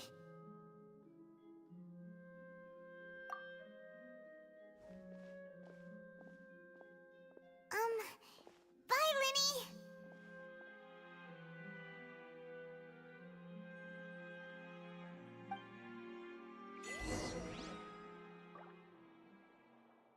Linny! Alright. Now we just gotta leave the opera house. Sad face. Well, the first two members is our first two friends that we met here in Fontaine, or Fatui. So that means the only actual friend that we've met. I mean, Linny and Lynette are nice, but sad face. Hey, it's Mooney. Hey. And Lynn, I think. No, I think that's an old post.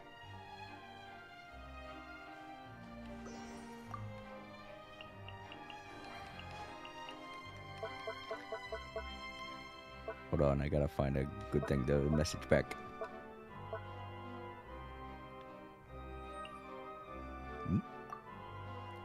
No, it's not old. Oh. Oh, it's new. Okay. Actually, I do have to take a break. I'll be right back, everybody. Sorry. Mooney, if you... Nah, that's... If you are in the chat, I'm sorry. I gotta use the bathroom. For Yelan? Yeah, I'm definitely going for Yelan. But I do have to go to the bathroom first. Be right back.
Okay, sorry about that. I'm back.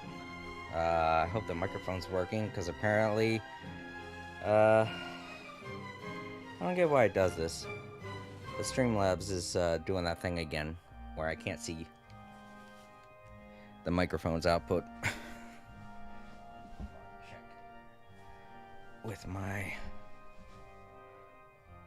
phone, make sure everything's still working right.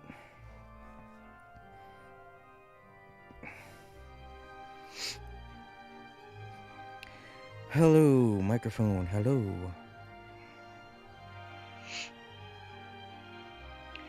Hello, microphone, hello.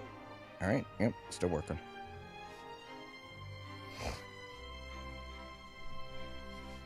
Oh. But yeah, Mooney, sorry about that. I was just about to go on break and then you decided to post stuff. No, it's not old.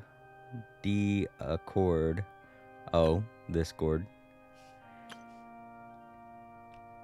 Ooh, send something nice. I don't know what to send.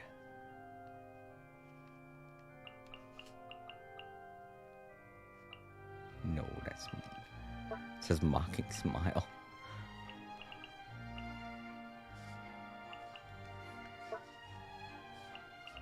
Nap time. I like that.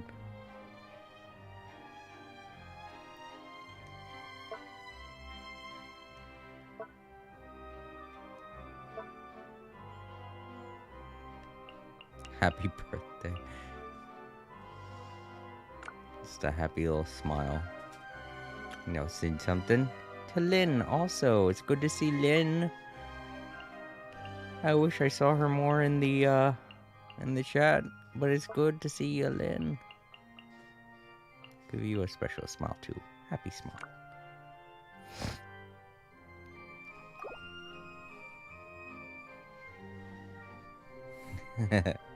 They responded back with a happy smile.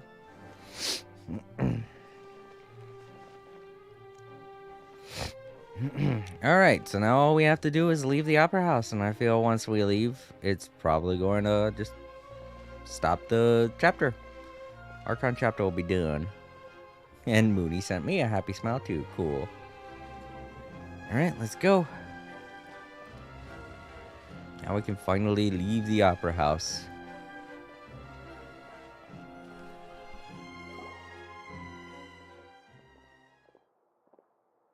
Hey there. What was with the disappearing act you pulled right as the trial ended? Were you looking for us, Navia? Well, this whole thing isn't exactly over, is it? I do feel that we're getting closer to solving the serial disappearances case, though. Don't you think so, too? Huh? What's wrong, my dear partner?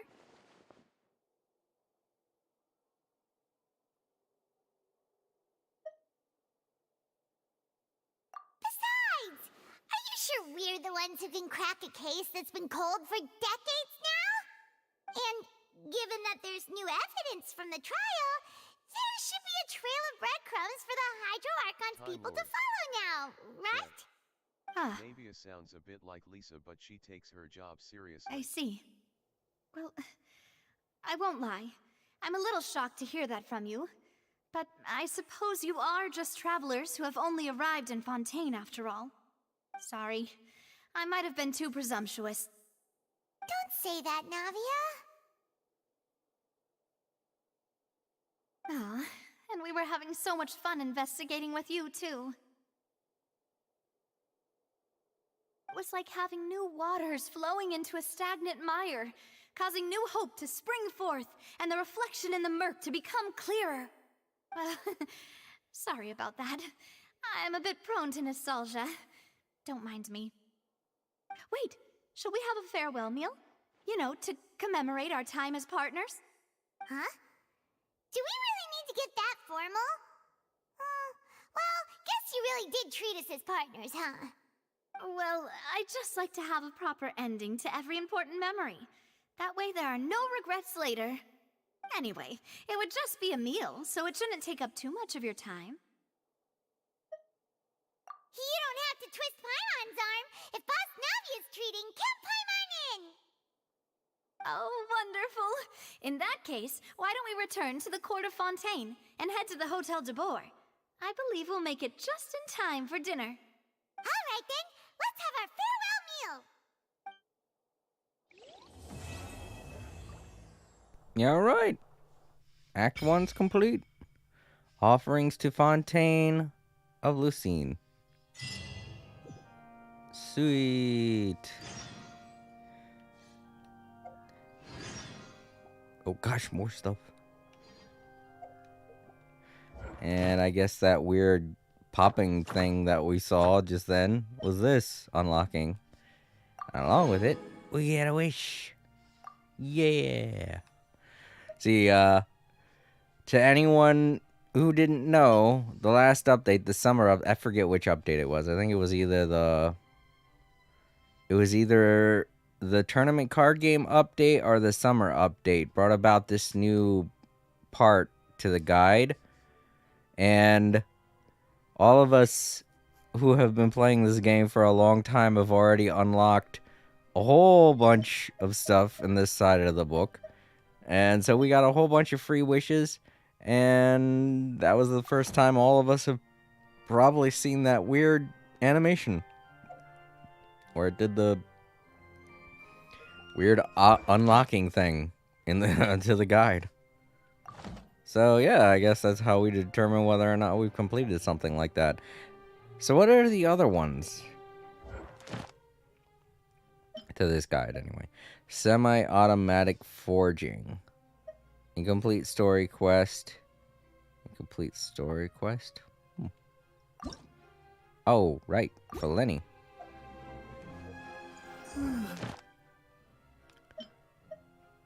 Oh, okay, so we gotta purchase a Fontaine weapon. Blueprint. Incomplete hangout events. Oh, we gotta do the hangout events. For who? Oh, right, for Kaya. I got a couple of them, actually. I gotta do all of them to get the wishes from them. So yeah, that's just another benefit. All of those uncompleted hangouts and we'll get a wish from them. That's pretty neat. If I need free wishes, it's a good way to get them. Not only that, but the Abyss, obviously. Go to Hotel de Board. Alright, so either that's the start of a new act. Act 2. Yeah. Should I do that next time?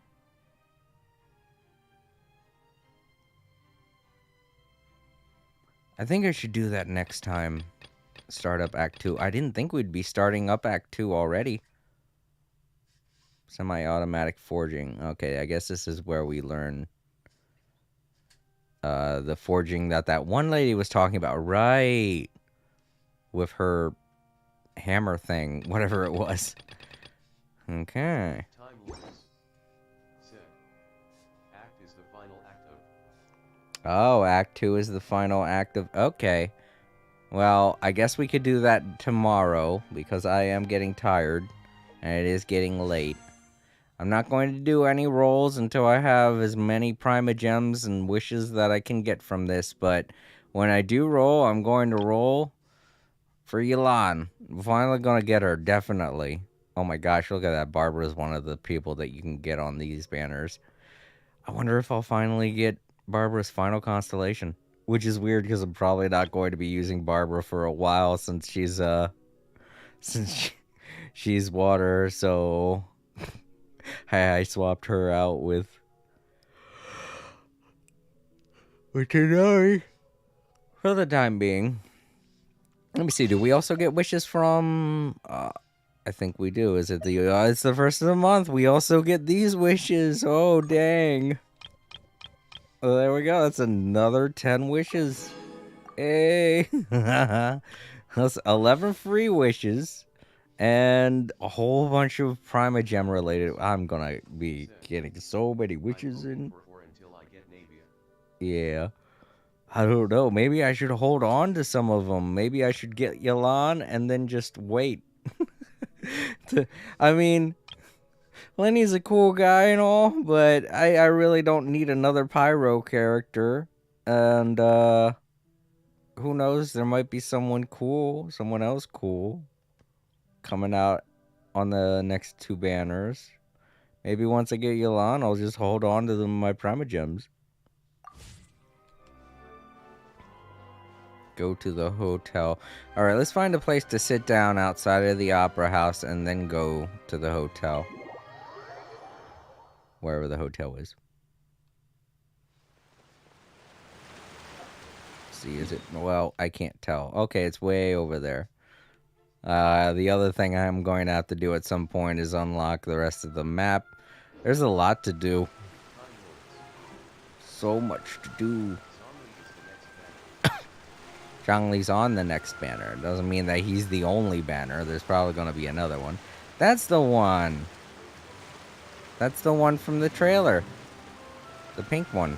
I thought she'd be more important. I prefer magic personally.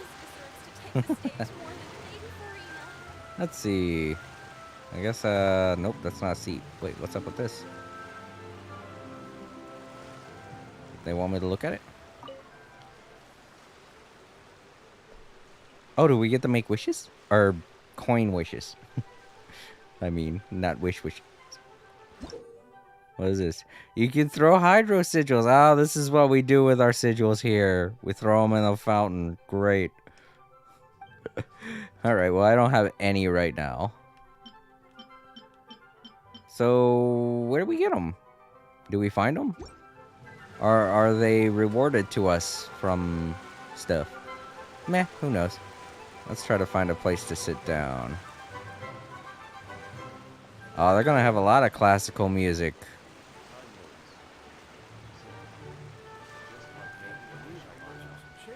Yeah, kinda. They're just like making a coin wish. You can't say making a wish because that's what this is. You make a wish in there, so we're gonna have to coin that as a coin wish. Not to be corny or anything. All right, let's get those achievements.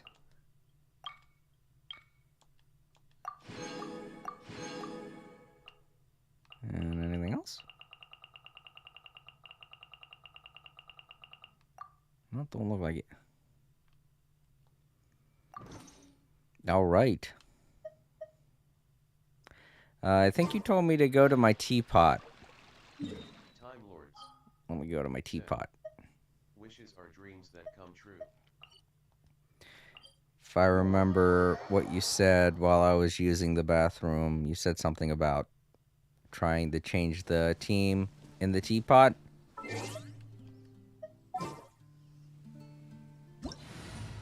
Oh, okay. And now that's the default background. No big deal. I still think it's neat that they decided to do something different for that. This realm is true. Okay, Tubby, calm down. And new furnishings.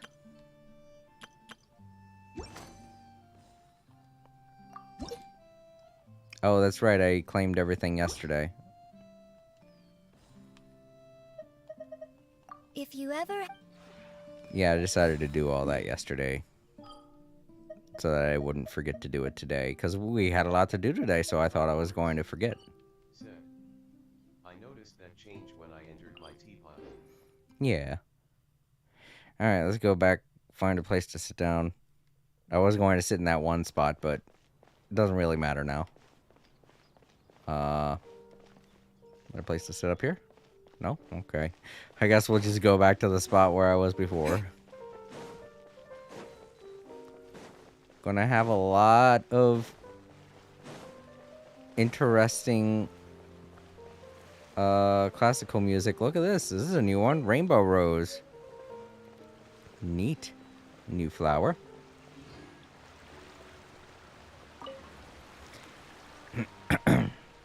Alright. So I guess I should go back to the main menu and thank everybody. Yeah, it is. But next time, next act, we probably won't be playing detective. We'll be doing something else, and I can't wait to see it. But yeah, that's all. I'm going to see you guys tomorrow. I still have as much time as I need tomorrow. I could do 2 streams tomorrow even, if Act 2 is as long as this act was. This act was like, took 8 hours for me to get through. Granted, I'm sure if I didn't waste as much time talking and going to the bathroom, it probably would have taken less time. Maybe only 5 hours instead. I feel like I wasted about 3 hours of time, to be honest.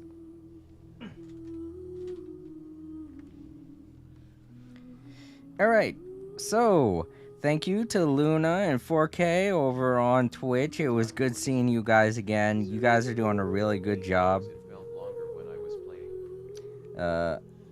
You guys are doing a really good job of hanging out in the streams. It's actually helping to boost my my channel over on Twitch. Trying to get the affiliate thing. I noticed that it's at 2 now. It's not at 3. 3 is what you need to qualify for affiliate, but it's at 2 now, which is good because it used to be like 1, 1.5 every once in a while. But yeah, that's cool. Thank you guys so much. Luna and 4K. And let's see, over on YouTube, we got you, Time Lords. It's always great having you here, helping to protect the chat as the moderator of my YouTube streams. And that's it. Just the 3 of you guys, as always. Always hanging out with me.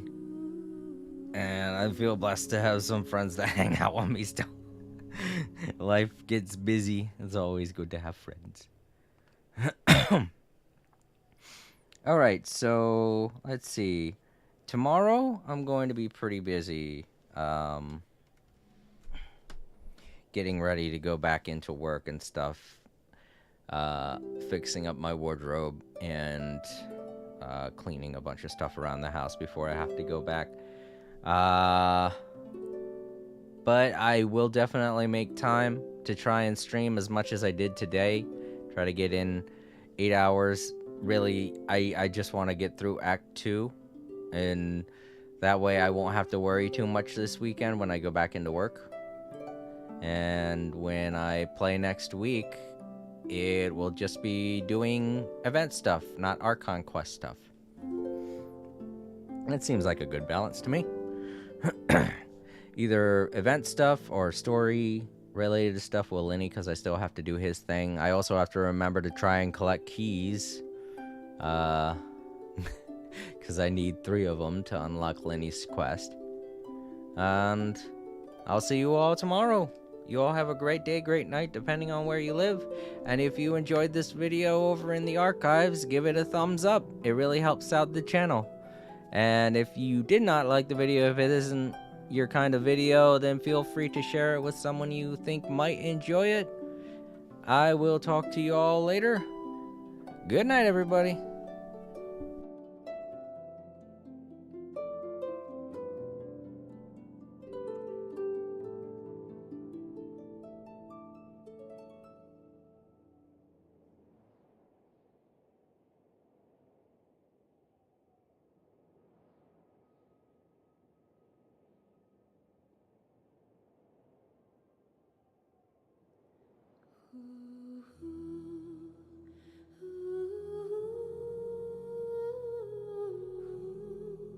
All Creator said, "Good night everyone, thanks for watching."